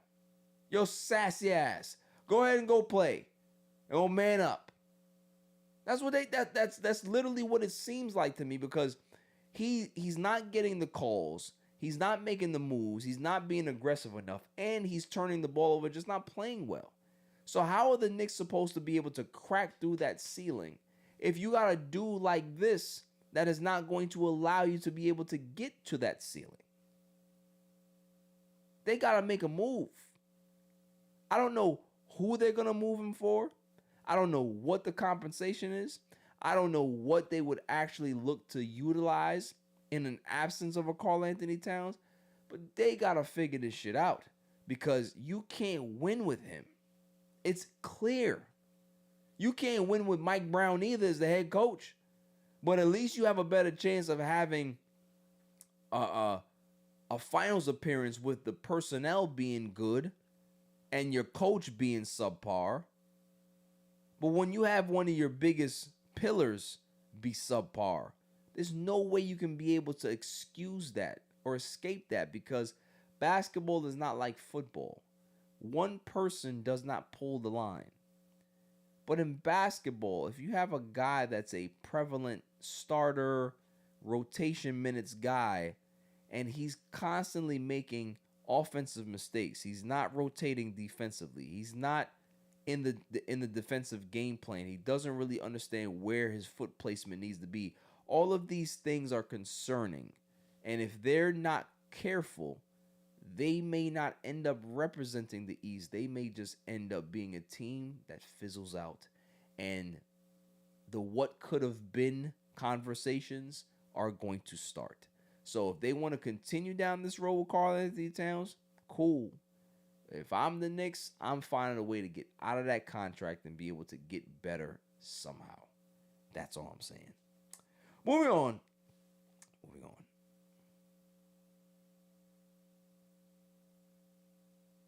Anthony Davis trade talk. What do I think? Where do I think he goes? I think any team in the East would be happy to have him, just because the East is so wide open. There's so many teams that are viable to be able to possibly punch their ticket to the NBA Finals. Obviously, I talked about the Knicks, Pistons, Magic. All of these teams can be able to figure it out. They got a chance. I think the Hawks are desperately trying to get Anthony Davis. And if they do that, then maybe they have a shot to be able to be much better than what they are. But what does Anthony Davis have left? Does Anthony Davis have enough juice left that he can be able to be a contributing player to a championship run? I understand the numbers look good right now, 20-11. But is that 20-11 an impactful 20-11? I would say no. So sometimes you don't want the numbers queen on your team. Sometimes you want a guy that's going to be able to propel your team into a different category based on his intangibles and his play and his clutch rotations defensively, offensively, whatever it is. You want to see a complete player be able to come help you. And if they don't have that at Anthony Davis, then I don't think that any team should invest big money into trying to acquire him. Spending, getting rid of big assets and draft capital and all these other things. Or even in free agency, like whenever that time comes. Like, I don't know how much value he still has as a two-way guy that can be able to be as dominant as possible. So we'll see. I don't want to write him off just because it's too premature to do that. There are some West teams that could be able to use him, but I do believe that his market is in the Eastern Conference. So whether it's the Hawks, whether it's the Knicks, whether it's the Magic, whether it's the Pistons, whatever team that's in the mix in the Eastern Conference, I think every team needs to be calling the Dallas Mavericks right now. So moving on. There was a clip that I wanted to watch, and it's from Isaiah Thomas, and he says something very interesting. Our era is considered to be the golden era. This is what I don't understand about your era, right? You guys are playing with arguably the greatest player to ever play. And excuse me when I say this, but y'all treat him like he ain't nothing. And I'm talking wow. Right? Y'all act like, y'all instead of pubbing y'all era up, y'all go back and say our era was the greatest. Oh, Michael Jordan was the greatest. Nobody could ever be greater than Michael Jordan, right? Okay, and then you turn around, but in your era, LeBron James sitting there, he holding every single basketball record. I mean, every single one of them. And you're looking at a Kevin Durant and you're looking at a Steph Curry, but then when y'all say who the greatest, y'all talk about the guy that gave you some shoes and, gave you some warm-ups. Fair. But on this show, for the record, me Boogie, and Lou will all agree that LeBron's the greatest. No, Where's the lie? Hello? Is this mic hot? Is it on? Where's the lie? Listen, you don't have to go ahead and just grovel over LeBron and say he's the great. But the man got a point in regards to there should be no disrespect from anybody in this era that is either played in this era, has grown up in this era, to be able to throw shade at a guy that's dominated his era. Jordan dominated his. And he got all those people in his peer group defending him to the T. Respectfully. This should be the same thing in this era where people that are in this era, this generation, people that are my age and a little lower, there's nobody that should be trying to deny what's happening with LeBron James. The man is having one of the great seasons in regards to a 41-year-old. No, we've never seen this. His career. This man is going to be top 10, top 5 in most categories: assists, rebounds. He's already number 1 in points, steals, 3-point makes. Like, there's so many things, and a lot of people want to say this too, right? Silent Assassin. Oh well, he played the longest. You know, playing long is a skill. It's a talent. Nobody says that shit about Tom Brady. Tom Brady played 23 seasons, didn't he? But everybody just talks about him like he's the what? The GOAT. You'll never hear nobody say, oh, well, Tom Brady played longer than everybody else. That's why he got all those records. How does that only apply to LeBron? Make it make sense. You got people that are in the Baseball Hall of Fame right now that are there because of their longevity of being consistent. Because just like imagine like someone who's 40 years old keeping up with a 20-year-old. Like, it doesn't happen naturally. Doesn't make sense. Yeah, so for you to say, oh, well, he's playing, like, that's just a compliment to him and his value and his worth as a basketball player. Like, that shouldn't be like an insult. Like, oh, well, he has all these points because he's played 20 years. Like, that's also like a great aspect to him is durability. You know, so you could be like Jacob deGrom. He's insane. He's made of glass. Paper mache. Yeah. Like, he potentially won't make it to the Hall of Fame because of that. So, like, LeBron James he's everything that he was supposed to be. And even more, you could say, because he's played consistent for, you know, over 20 years, whatever. Yeah, absolutely. Absolutely. I mean, think about it, right? Like, Hank Aaron is one of the greatest baseball players of all time. Hank Aaron had a very long career. Hank Aaron hit 30 home run plus for a long time and broke the record. He never had a 50 home run season, 60 home run season. No, he was just consistently good. And he's dubbed one of the greatest, if not the greatest baseball player of all time. Also, obviously, people still recognize his record as the home run record. Whether, you know, I don't believe in that shit, but there's people that do that. So you see how things are different, right? One guy can be able to be praised, or multiple guys can be praised for just the talent level to be able to take care of your body and have a little bit of luck that you can be able to keep playing or playing in a league at a high level for so long. When has that ever been something to knock? Mm-hmm. But again, every single thing that LeBron James does has to be scrutinized. All because there's so many people that don't want to put him in the same category as Michael Jordan. He's my GOAT. I love him. Jordan's the best. Okay, so because you think he's the best, nobody else can be able to have a seat at the table? You got to go ahead and downplay this dude. You got to denigrate him. You have to do all of these negative things to try to, like, pour water on his career. Like, what are we doing? These are why people who are LeBron James fans have to go to war and fight so much, because it's like, yo, we have the opinion that LeBron's the greatest. You want to go ahead and argue me with that? That's fine. But there's never a time where you hear a LeBron James fan, and I've never heard it. I'm not saying it hasn't happened, or it's not a section of the community that does this. I've never heard a LeBron James fan try to disrespect or denigrate Michael Jordan's career. It's just more about, yo, yeah, Jordan was tough, but I think Bron's better.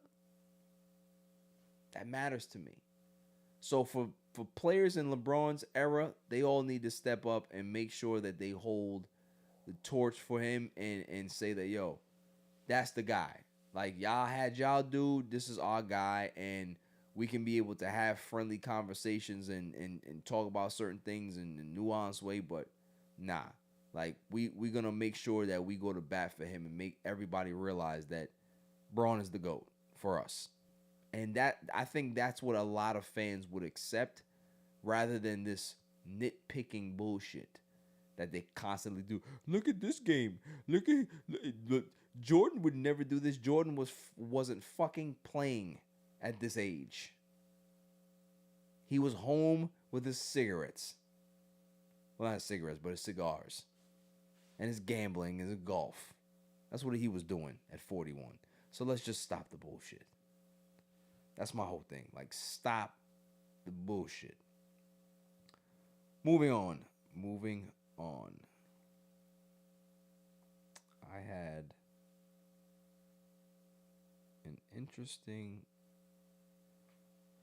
So, you don't follow collegiate sports, Silent Assassin, but there's been a lot of issues that a lot of coaches have had with the whole NIL thing, the transfer portal, all these things that now are accessible to players that don't allow them to invest into the prestige and the importance of a institution that you're selecting. It, like, Duke and UNC rivalry used to be amazing, right? Those kids were so prideful and they loved being a part of the rivalry because Duke and Carolina, it's always good, right? Now you got NIL, you got all these kids making this big money, and all they care about is playing time and trying to get an easy access to be able to have a pipeline to the NBA. College is supposed to be college. And I understand that the image and likeness thing got out of hand, right? But how do you not put in any fucking restrictions when you approve this shit to be able to say, all right, this is how it's going to work. Y'all going to have a salary cap. This is what the parameters are. This is how much this particular player can get. And it's kind of like a sliding scale at that point. You don't got none of that. So it's a wild, wild west where kids can be able to go ahead and try to get as much money as they want. They're making more money than the G League players. So why would any kid want to go to the G League? Why? Why would any kid want to even go to EuroLeague overseas? They're getting paid more than that. So you've literally turned these kids into professional athletes while still being under the guise of NIL. I feel like that's just like a bad, because obviously you're in college, you're a student, you're still learning. You shouldn't be making millions of dollars. Great, like you shouldn't be making like a salary, like a percentage off of 10% off of all your merch sales and whatnot. You get that money. Yeah. But for them to be making same money as professional athletes, even sometimes potentially more, just makes no sense at all because you're still a student at school. Right. There's like steps to that. You know, there's students, there's just intermediate level, professional level.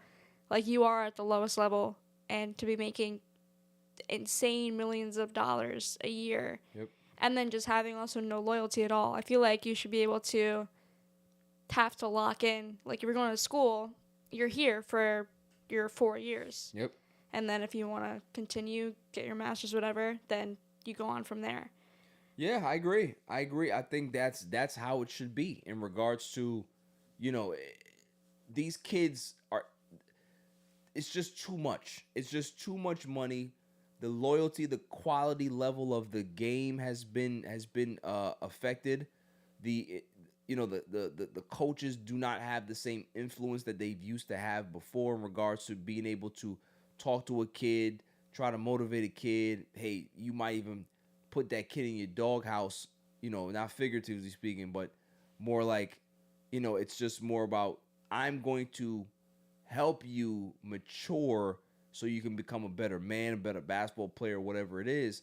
And now with NIL, you're scared to go ahead and do that to a guy that's making $8 million for the season, right? I can't be too hard on him because we don't want to rattle the cages and have him enter the transfer portal when it's at his earliest convenience. Mm-hmm. So now coaches are just placeholders and babysitters. It's ridiculous. There's essentially like nothing to fight for because you're making money at college. Like back before NIL is, you were still making probably like college. Like, yes, granted, some kids have brand deals already at that age, but like you're making no money, and then you want to go to the pros, so you make your 10, 20, 30 million dollars a year, but that's not really necessarily the case anymore. Yeah. If you give 18-year-old $8 million, I'm good. Like, Dude, what do I need to do anything at this point? I might not even make it to the league, but I'm gonna take this $8 million, go invest it into something, and make some money out of this motherfucker. yeah. You know what I'm saying? So it's just like I get it that you wanted to make them whole and not feel like they're being exploited with the college football games and the college basketball games back in the day and all of this other stuff. They couldn't have their name, image, and likeness in the games and all this other stuff, but you're still utilizing the player for his talents. Everything is still that player. So I get it that you want to give them compensation. I get it that you want to go ahead and try to level the playing field amongst teams. But this is Wild Wild West bullshit. And when you got guys like Rick Pitino who have done it for so long, you got Coach K that retired, you got so many people that have kind of looked at the landscape of the game and said, you know what, it ain't for me. It ain't for me anymore. And I think that that's okay to be able to admit that it's not what it used to be. You know what I'm saying? So it's frustrating. It's frustrating to watch because I'm a big Duke fan. I haven't watched any games this entire season. I've looked at box scores, but I refuse to watch it just because it just doesn't have the same feel to me. It does not have the same passion and connection that it should have with players that are going to that institution, going against another place that has a big rivalry. Duke UNC should be the biggest thing, not only on TV, but also on campus. And it just isn't anymore. It just doesn't feel that way because, like you said, these kids have egos. They're making big money. Why should they go ahead and try hard because they don't necessarily need to? All they got to do is show off for the NIL and make sure that they keep their agreements intact. So don't like that. I think that the NCAA is complicit. I think they're crooked. I think they've played this wrong. I think the courts have done a bad job. I think everybody involved in regards to who the adults in the room are, they all need to fucking take a break and look in the mirror and be able to see if they can fix the problems that are going on in the college basketball, college football, NIL situation where a lot of these players are already successful and they don't necessarily need the NFL, which is insane to say. So Moving on. Do I have anything else? No. We went ahead and cleared through that. Do you want to talk about the Mets at all? I don't think I really necessarily have anything to say. Same. It's just been dead for a while. Just, oh, well, they're talking to this guy, they're talking to that guy. Okay, we'll see if something happens, but I don't really care about potential conversations because, we don't know any other fact behind that and whatnot, details. Yeah. The thing is like, all right, I've said this multiple times on streams with Tom, and shouts to Tom. Shouts to my partner Tom Greer. Shouts to you, Silent Assassin, because you'll be on the show soon. But it's one of those things where I said, look, we gotta stop doing this shit in regards to thinking that everybody's untouchable that has been called up as a Met. We haven't won shit. Like, there should have been multiple championships in the 80s. Then 1988 came and kind of destroyed everything. Right? This is a team that has not made the playoffs in 3 consecutive seasons in their history. That is absurd. Even modern time, it's 15 and 16. It's been how many times before that Yeah. It's just been, very, very minimal. So Yeah. So it's just one of those things where it's just like, the rumors, okay, cool. We'll wait and see what happens. Kyle Tucker, I heard that, there's rumblings that things are getting a little bit more hot with those in regards to negotiations for Kyle Tucker as the market continues to drop for certain players. It's just people can be able to say, oh, well, David Stern's is a genius. He played the market fairly. And look at all these players coming down. I don't necessarily believe that he was playing the market fairly. I believe that a lot of teams are scared of the lockout. A lot of teams are scared about giving out long-term contracts that are too long before they understand what the certainty of the CBA is going to be. And that makes a lot of sense. I'm not signing somebody to 10 years because what if we don't have baseball for 3? So now I got to eat 3 years of no production when I probably could have maybe enticed the team to be able to sell it off if I decided that we're not where we should be adding this player to our roster. So, there's a lot of different factors here, man. I think that David Stearns is a poor negotiator. I've made that very clear. But I also believe that, with new opportunities comes like a new beginning. You get opportunities, you can be able to start fresh. You can be able to create your own lane. The Mets are in a situation where it hasn't worked the way we've done things. I am just totally all right, David Stearns, go ahead and do what you got to do. Because as much as the offseason has been garbage, I'm still very excited about who's going to step up in spring training. Who's going to be the unsung hero on this team? Is Francisco Alvarez finally going to, crack the code and hit 30 home runs as a catcher, right? Is Carson Bench the real deal?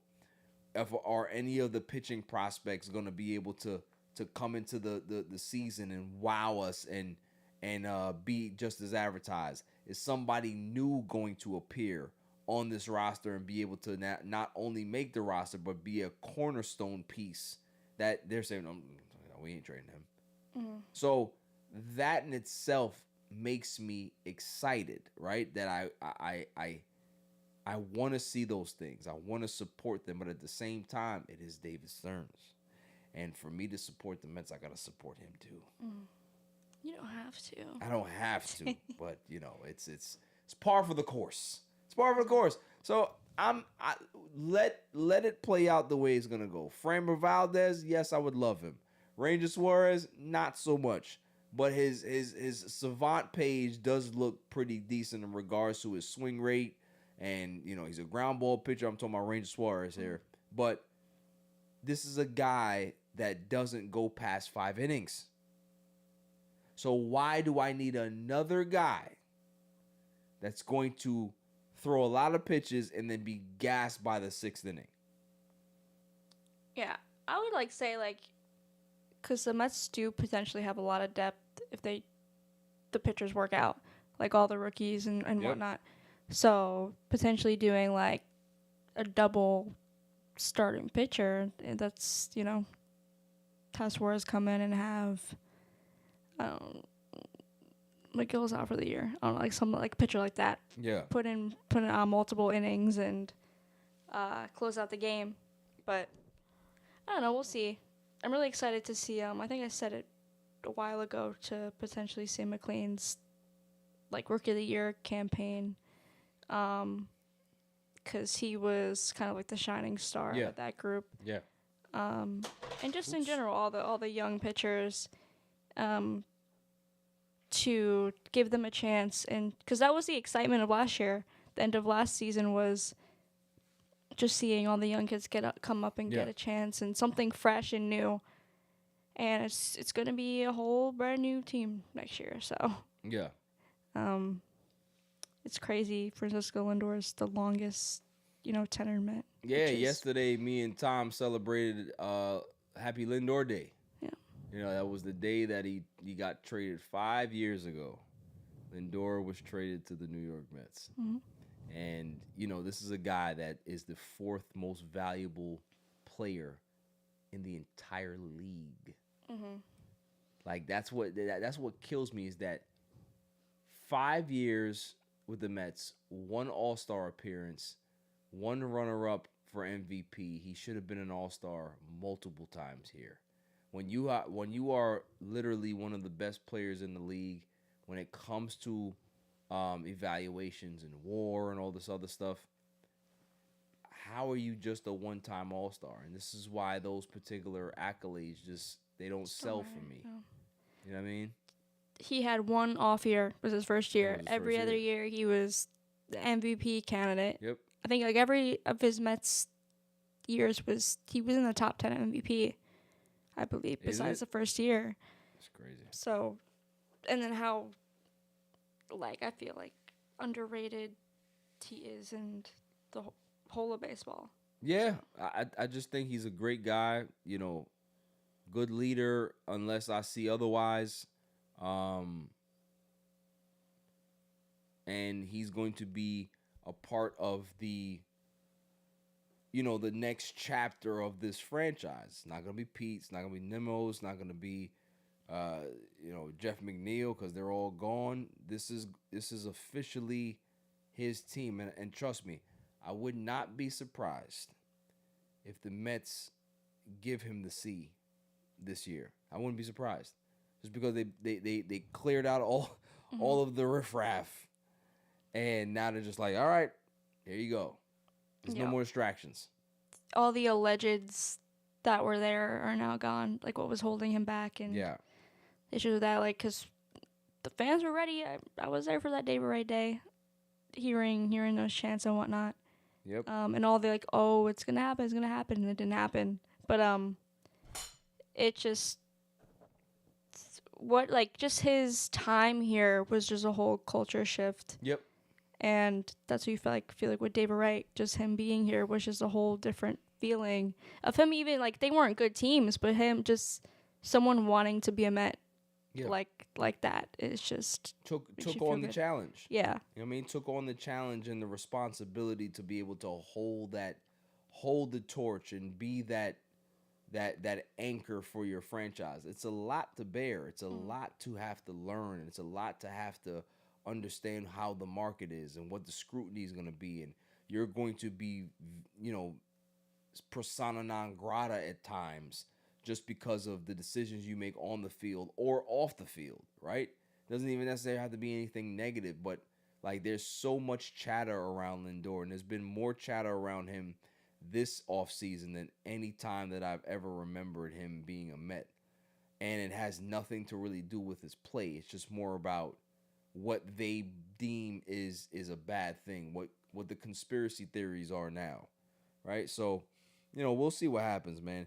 Are you buying into any of the Steve Cohen not being an official Mets fan nonsense? No, I don't know. I feel like his time here, he's proven that he's been all in.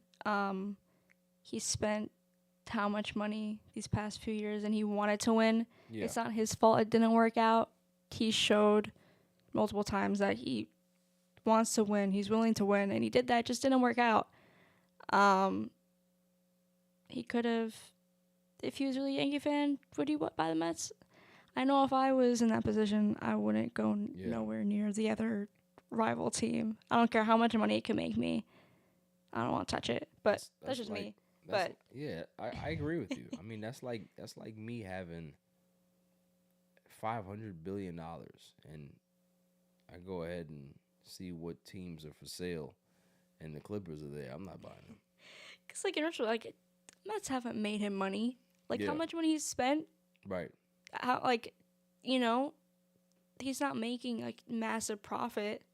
So to buy a team like that, for how much? $1 billion, $2 billion. I think it was 1 point. Might have been like 1.7. Yeah, like this isn't 1930 where teams were $20,000, whatever it was. Like this is a large amount of money. Like you have to be somewhat invested. Absolutely. And he's there. He shows up. He's there in the stands. He's there on I think Saturdays. Like they're walking around. They're giving out stuff to fans and whatnot. Yeah. So I feel like the family has shown that they're Committed. yeah. Yeah. I think Alex Cohen, she has deactivated her social media, and everybody's like, "Oh, we're gonna run them off." Like, yo, she just doesn't. She don't want to deal with y'all bullshit, man. It's too much negative stuff, and it's you have too much access to her anyway. Like, you know what I'm saying? She's a Met fan. She want to play the back, make the decisions, and help the organization sign certain guys. But it's just like, yo, these fans are incorrigible. They are the worst. Like every fan base is a little bit too much because they go too overboard, especially with all of the open threats and all these other things. It's like, bruh, enough. Like the Mets are not good, we understand, but that doesn't necessarily mean that your life is over. Like support the team. We support the name on the front. It's not the names on the back because there's so many names on the back that have left for whatever reasons. Whether they got traded, they left in free agency, they demanded out, whatever it is, they're no longer here. And this is a reason why there's been such minimum success because we do tend to move on from our guys maybe a little bit too early. Who knows? But, you know, I've seen Mike Piazza not retire a Met. I've seen Robin Ventura go. I've seen Eduardo Alfonso go. I've seen Jacob deGrom go. Like, there's so many players that we've lost in our history that this ain't nothing new. Losing Pete Alonso, Brandon Nimmo, Jeff McNeil. This is nothing new. This happens all the time. So we're just going to embrace it like how we always do. Be critical of the team when you see them in spring training and after they get out of there. You have every right to be able to go ahead and kill this team for whatever you decide. I'm not a gatekeeper here. All I'm saying is that it just makes it's better to just be able to support the team and see what happens, because when we were odds-on favorites to get to the World Series in 2025, we shit the bed. When nobody picked us to do anything in 2024, we ended up getting to the NLCS and was 2 games away from the World Series.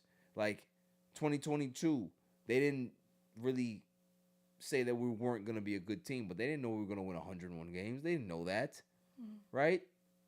So it's all of those things where it's like, yo, you have to understand how this works. You draft kids, you call them up, the fans get excited about them, they get invested, they're super fans at this point, and then you decide that, hey, this is not working, they have not matched or maxed their potential out, we're gonna break up this core. It happens all over baseball, and nobody, I'm not even saying nobody I feel reacted the way Mets fans reacted. And again, I'm in there. So this is how I know that it was crazy, is that I've criticized Stearns, I've criticized Cohen, I've criticized this person, all in like certain the instant reaction videos. But I'm here now like, yo, whatever we got is whatever we got. And let's make the best out of it, because at the end of the day, you don't know who's gonna end up stepping up and becoming special. That's just the way baseball is. So, dummy of the week time. Dummy, yeah. Every week I go around the room and I ask who was the dummy of the week. Jimmy had to run out of here because he had to drug himself up to go to sleep. Do you have one? I did see something today that was just a lot to take in. Was have you ever seen like these churches that like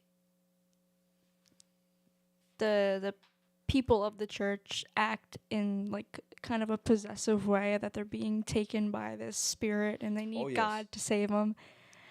And then so I saw that today, and then cut to the woman later.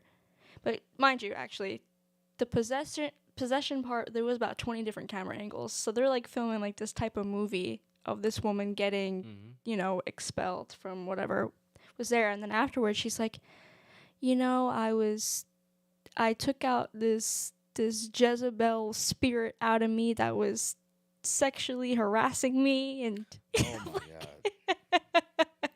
so and just I needed God, I needed Jesus and all this stuff. And I just saw comments and stuff that were, there was one funny one that was just like, I'm a pastor's daughter, and in no right like would Jesus take this kind of behavior. It's just like, First off, just insane. Jesus would not take a pastor's daughter. Jesus be like, yo, you a freak, dog. I don't know what's wrong with y'all, man. Something wrong with y'all. It's crazy. Yeah. Absolutely crazy. Like, yeah, 100%. Like, these people that be over here trying to catch the Holy Ghost, and they, like, and then all of a sudden they wake up like nothing happened. Like, I just saw you kick dancing and cartwheeling down the damn aisle. Like, you come over here and you want to talk about what we eat later? No, well, let's talk about what the fuck you just did. You know what I mean? Yeah. So, yeah, I'm with you with that. Dummy. I went to one of those churches one time. I'll tell you right now, I had a girl long time ago. She was a big, you know, church goer and devout Christian, all that other stuff, right? So I decided, all right, I'm gonna pull up and go to church with this girl, because, you know, it's a sign of you showing that you care, and you know, probably get some yams later because I went ahead and went to church with you. Silent Assassin, I went here. Yo, you got people spinning, stomping, running down the aisle, like full sprint. People jumping up and down. It was just, it wasn't good. like in my head, I was just like, I'm ready to go home. I wanted to leave. I wanted to make an excuse so I could beeline to the exit. And I kept talking about those yams. I was like, I was just gonna stay. I mean, it's just like, but it's an experience for anybody that has to go through that. I don't, not condone, but I don't wish that on anybody that has family members, because that is a tough thing to watch. Like, yo, I know grandma's lying. Like, she's catching the Holy Ghost. I know she's lying, but if I can't say nothing to her, because she's gonna end up calling me some name, and then I'm gonna have to, you know, look it up, and then when I find out what the name is, I'm gonna be really, really upset. So it's like, you know, you want to leave those people alone, but at the end of the day, man, like, sometimes you gotta call out, like, grandma, you was lying, right? Like, that wasn't real. And just be honest. That's all I'm saying. Because if you're not honest, then you end up on the dummy list. Dummy. Yeah. So, yeah, that was a good one. That's a good one. I got one, and it's the only one that I have. The only one that makes sense. May I have a drum roll, please? And the winner for Dummy of the Week, Zion Williamson. Zion Williamson gets my Dummy. Now, I'm tired of talking about Zion. It got nothing to do with his Ozempic, losing all the weight. This man continues to be exposed and continues to be embarrassed by these IG model / streetwalker / OnlyFans subscriptions. Like these are people that, you know, I don't knock anybody's trade, but it's just like, you know, you can tell the dignified women from the ones that are not. And Zion has an affinity for women that have no dignity about themselves. Like, yo, there's the girl, the latest one, that she posted I think it was either the Zelle transfer or the Cash App transfer of $2,000 that Zion gave her that she already burned through, right? Of course she did. And there's video of her talking to him, and he don't even know he's being recorded because he's such a lame. And he's trying to put the fireplace on. He got his big doofy shoes in the living room on the carpet, and it's just like, bruh, like, can you just put those away first off? And then second of all, you got this lady that is literally exploiting you just because of your standing in society, the fact that you're thirsty, or the fact that maybe this girl genuinely tried to like you and get to know you, and then she was like, yo, he's such a fucking lame. Oh my God. I can't stand it. Just give me the money so I can do what you want me to do, and I'm gone. So I can be able to talk about you later. And that's the vibe that I get from Zion. Like, yo, somebody failed this man. Some OG failed him in regards to not giving him the right advice to say, yo, stay away from this girl. Stay away from this situation. Stay away from this. He just goes to all the negative shit to the point where he's dealing with chicks that don't respect him. They don't want to keep anything secret. They want to blow up everything because it's clout chasing. It's all about clout chasing. Well, not all of them are like that. There's some girls out there that hold you down. That they will never try to expose you. Why? Because they're not trying to ruin a good situation. You give me like 10 bands a month. Why am I going to exploit you and try to put you out there? But when you got the ratchet ones that didn't think that they would ever get a chance to be able to catch a dude like this, they're going to go ahead and say, I'm going to exploit him any way I can. And it's sad that you have somebody who's like that looks at you with no respect. Like, Zion, what you doing? And then on top of that too, if you see the picture, yo, she's a hit. She's not even cute. Like, if you're gonna go out there and get yourself like one of the baddest IG, OnlyFans girl, whatever it is, but you get the one that you look like you could pick up on DeKalb Street. Like, what are we doing? What are we doing, Zion? Where is your OGs? Where are the people that guided you in your life? But I don't think you had it. And if you did have, you probably didn't listen to him because you're too stupid to understand when somebody's giving you game. He is an Oompa Loompa at the end of the day. He's a goof. And what I've realized about him too is that he's a lame. And no matter how much money, no matter how much fame, no matter how much notoriety, no matter how much anything you give a lame, they will always be a lame. So it doesn't matter how much money Zion has. I'm sure when we clip this up and all that stuff, you're going to have people like, yo, but Zion good in life. You making bread. Like, what are you, his accountant? I don't give a fuck about how much money he makes. He's a lame. And I will continue to call him such. Because when you got people that are that low on the totem pole in regards to like being independent earners, where they rely on certain athlete success and their wallets and their bank accounts to be able to make them have comfortable lives, if that fucking girl does not respect you, there's something wrong. And that's all I'm saying. Why would she blow up a good thing if she didn't know that it wasn't going to do anything? Why would she jeopardize that if she knew, damn, I don't think he's going to want me to say this. I might have to pull this one back. She don't care. You know why she don't care? Because she doesn't have to. Because all she got to do is pull left titty out and Zion will be, okay, all right, you want another 2,000? You want another lame.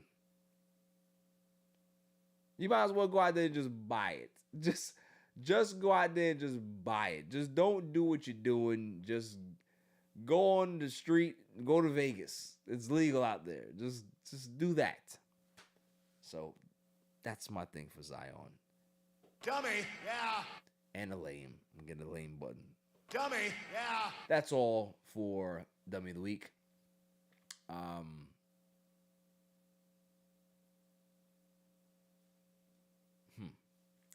I held this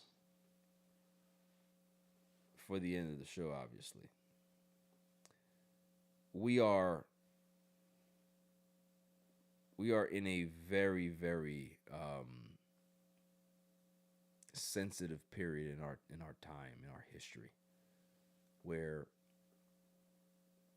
one little thing can ignite the detonator or the dynamite to be able to really have some big issues going forward. It wasn't Maduro getting captured. I mean, yes, you should care about the Constitution being violated. Yes, you should care about the fact that the checks and balances weren't followed. Yes, you should care about the fact that we have a president who believes that he's a wannabe dictator. He's a neo-Nazi. He's a dementia-ridden, like, old geriatric fuck that has lost his mind and has a whole bunch of yes men and a whole bunch of YouTubers that are around him that don't know shit either, right? That has gone into a country just to be able to take the oil, and they made sure that they let you know about it. They didn't even hide it. Yeah, we're going for the oil. We're going to go and I'm going to hook up my billionaire buddies. They're going to get their companies in there. They're going to do exactly what they got to do. So that's why they did it. And the reason why people should be nervous and scared about that is that what's going to stop Putin for doing the same thing to Russia or to somebody else? What's going to stop President Xi to be able to do that to Taiwan that he's been wanting to do? If Trump can be able to go into a country without any type of approval from Congress or anything, then how are you going to tell President Xi what he can do? How are you going to tell Putin what he can do? So it's to the point where we are on the verge of war, like global war, where our allies are looking at us like, yeah, I don't think we want to fuck with them no more. And when that happens, then what? Then what? So we can talk about that. We can talk about how much of a violation that is, and that's all of that stuff is an impeachable offense. Everything that I just mentioned is an impeachable offense. But that's not why we're here. You know, this poor girl, and I always want to get people's names correct because I know that she had, multiple names. I heard people say her name is Nicole Good. Renee Nicole Good is her name. 37-year-old mother. She was, which can you call her an activist? Can you call her somebody who was in the good fight? Yes. Writer, poet, all this other stuff.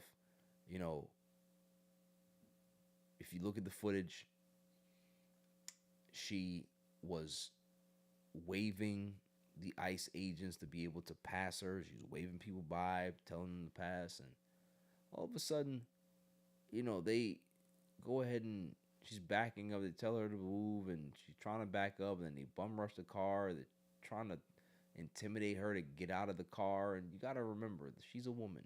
She's not a man. So she's seeing these men surround her car. I think every woman would react that way. Panic. And then she's turning to get out of the way. And this dickhead is in the front of the vehicle. To the side of it, you can clearly see that the actual wheels are turned locked to the right. So she's trying to get out of the way and get out of danger. And he pulls his gun as soon as she starts to turn. So just think about that. If somebody is fearing for their life, and the only way that the police protocols tell you is that you have a split second to be able to figure out if this is going to be something that is risking your life. The wheel's already locked, and you're already towards the side of her. Where's the imminent danger? Where is it? So he already made his mind up to be able to pull his fucking gun and kill that girl, because ICE agents have carte blanche to be able to do what the fuck they want to do in this country. And this is what we're talking about today. the fact that we have a literal hit squad that can be able to do whatever lawless stuff they want to do because they have free reign from the president of the United States and the Department of Homeland Security fucking director, whatever the fuck her name is, Kristi Noem, her stupid ass. We have idiots running our government. And not only are they idiots, but they're dangerous idiots at that. So when you got her talking about that she's a domestic terrorist, and now we're calling people who are just on the other side of your political ideologies terrorists now? That's what we're doing? Before you have any evidence, before you looked at one tape, when there's multiple recordings, you took the farthest one to be able to identify. And from that particular tape, yeah, it does look crazy until you pan in, until you actually see exactly what happens. And anybody who sees the actual happenings close up will never ever say that this lady was trying to hit that dude. There was just an abuse of power going on right there. He wanted to make sure that she saw that he was in control because he was mad. And one shot wasn't enough. You had to give her 3. You killed this lady in broad daylight in front of everybody, and you don't think that people are going to be upset? You don't think that people are going to want heads to roll? You don't think that people want answers? You don't think that people are now looking at the Minnesota police as enemies? They're not to blame, but they're also to blame. Because where were they? Where were they to be able to de-escalate this situation? My biggest problem with this whole thing is that when you have anybody, and I mean anybody, that is even talking about party lines at this point about this situation, fuck you. Has nothing to do with party lines. This is a human rights thing. If you believe that just because of your political beliefs that you're safe from that, you're fucking mistaken. Because they don't give a shit if you're a Republican or a Democrat or anything like that. If they want to go ahead and enforce their will on you, they will do so. And what bothers me again in this country is that happened not too far away from where George Floyd was killed. Pretty much not around the same time, but it's pretty much what is it, 6-year anniversary, right? Yeah, 2020. I was gonna say like Minnesota don't got a very good rep with No. law enforcement and that type of stuff. No. Yeah. So it's one of those things where it's like, all right, we understood the importance of George Floyd. People took to the streets. People protested. People did what they had to do in the short term to be able to try to make change and to try to get some type of better legislation in this country, right? But what happened? It stopped. Protest stopped. Not for everybody, just for the masses. That's my problem, is that now an innocent mother of 3 that to everybody that knew her was a ray of light, positive person, somebody who's always going to be able to try to help people in the community, her family. She was just a warm person according to the people that knew her. She's gone now. Fucking murdered for nothing. And what bothers me is that I hear people say, oh, well, this is the moment. This is the moment. Why is this the moment? Because she's white? Is that why? Because it's now, you now have it in your backyard? So all the other fucking offenses that happened, that wasn't the moment? Everybody at this point needs to fight. I've been saying it from day one. If you have a platform, if you don't have a platform, you need to find ways to be involved. This is not the time to be on the sidelines. This is not the time to be, oh, well, whatever happens, we'll see. There's bad on both sides. Your civil rights are being stripped away from you. The only countries in this world, Silent Assassin, that have military in the streets are third world ones. You can't try to tell us and confuse us that this is the greatest country in the world, this is the most the richest country in the world, when you literally are turning the military against people that are US citizens. So I'm not calling for violence.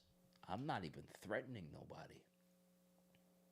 But what I will tell you, and this is probably almost for certain, is that revolution is coming. Don't be shocked when people get tired of seeing certain things and they start to fight back. Because when that happens, normally governments topple with it. We've seen in other countries where certain things get passed and certain civil rights are being revoked from people, and the people revolt. And you know what they end up doing? They burn their parliament down to the ground. They go into their actual Capitol building and remove that fucking president and let them, or, prime minister, whatever you want to call them, and beat the fuck out of them.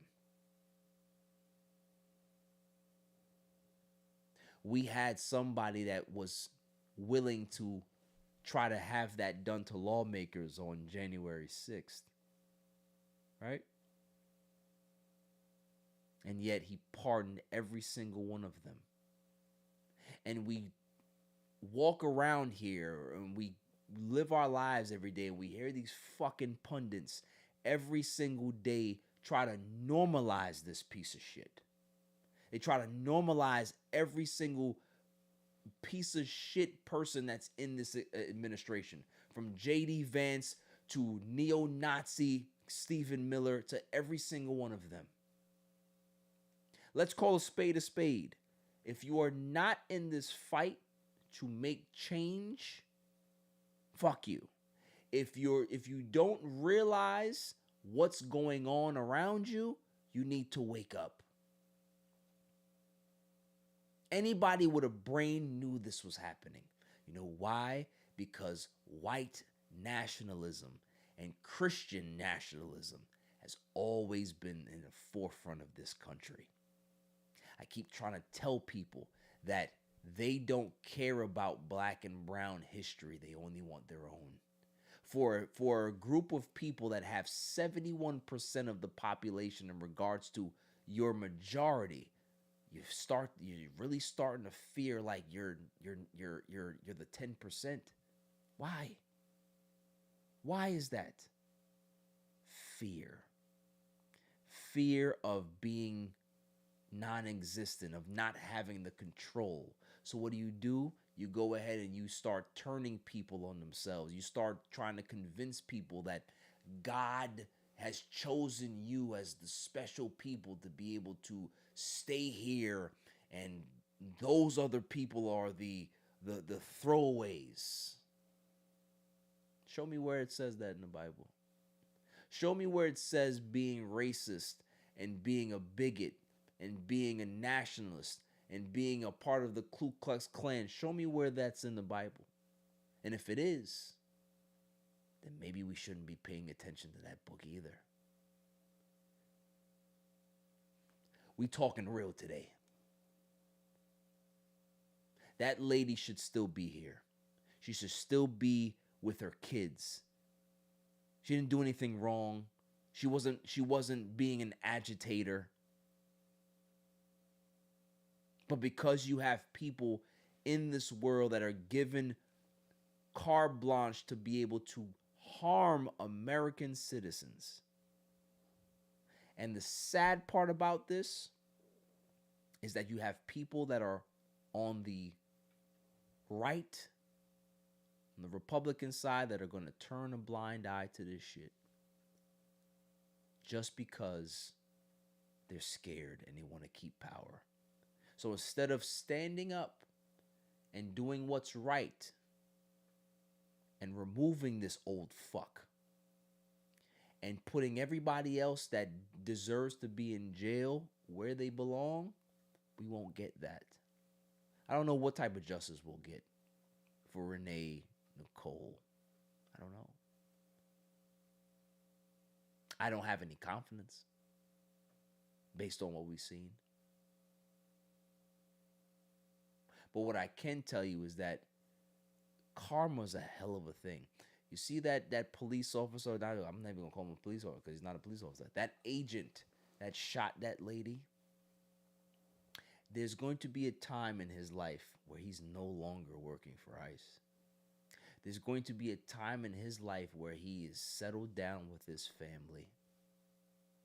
And time has passed where sometimes you kind of forget certain things that you've done when you're young. Somebody's going to recognize you, and they're not going to forget. See, I grew up in the hood, and I don't never justify what happens in certain neighborhoods, but there's a certain thing about comeuppance, is what we used to call it. So whatever you do, it has consequence. Whatever negative things that you do to harm people, at some point, the bill comes due. So if you think that you're going to be able to skate away from this shit, you're sadly mistaken. For you to think that you can be able to skate away from this shit, and you have people say, "Oh, well, you fucked around and found out." That's what they said about this girl. But yet, you tell us that Ashley Babbitt is a fucking war hero, is a hero? And when she went to the Capitol and stormed the fucking Capitol, she had a knife and gun? But she's a hero. You see what I'm trying to tell you? Like, if people don't understand what's happening at this point, you are not to be saved. It's over for you. And I'm telling you right now, I've said it multiple times on this show, on my phone, to people. MAGA will never be forgiven.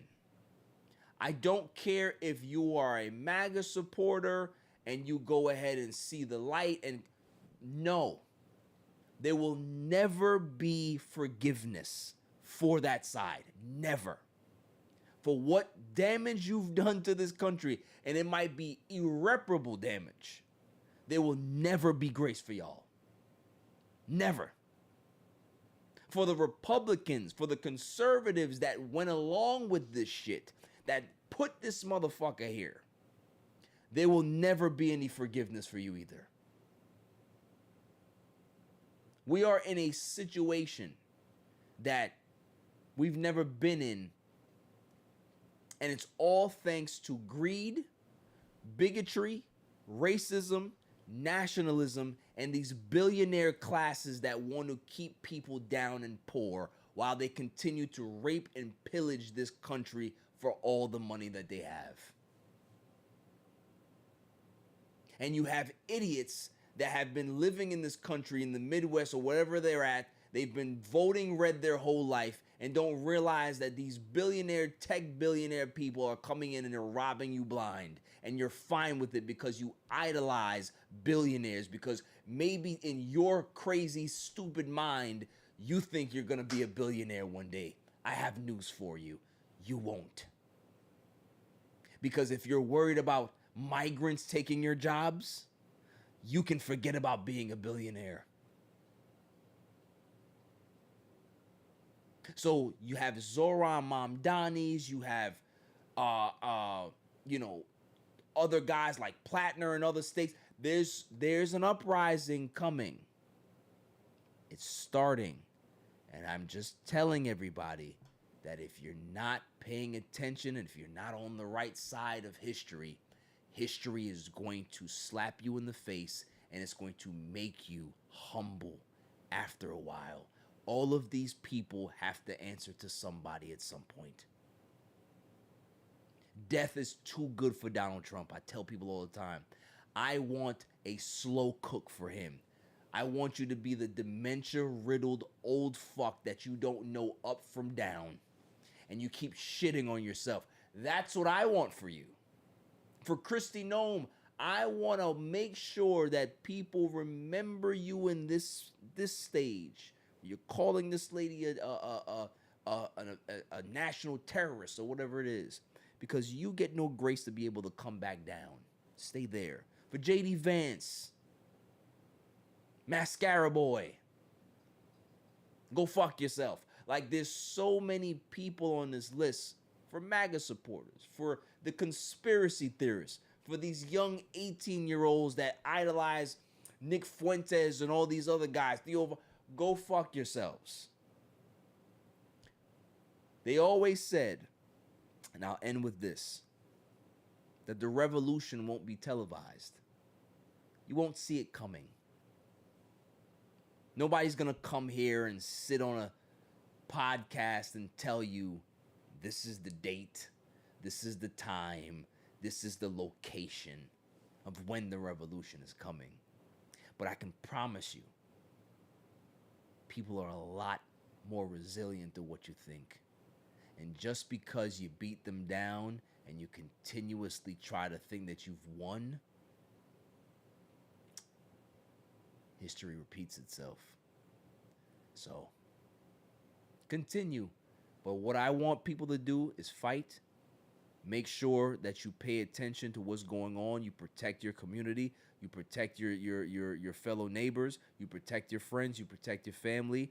You make sure that you don't allow anybody to end up like this poor girl. It's a disgrace. This country has gone to shit. And it's not just because of Donald Trump. It's been going here for a very long time. He just opened the fucking door. So, that being said, stay safe, stay cool. Peace.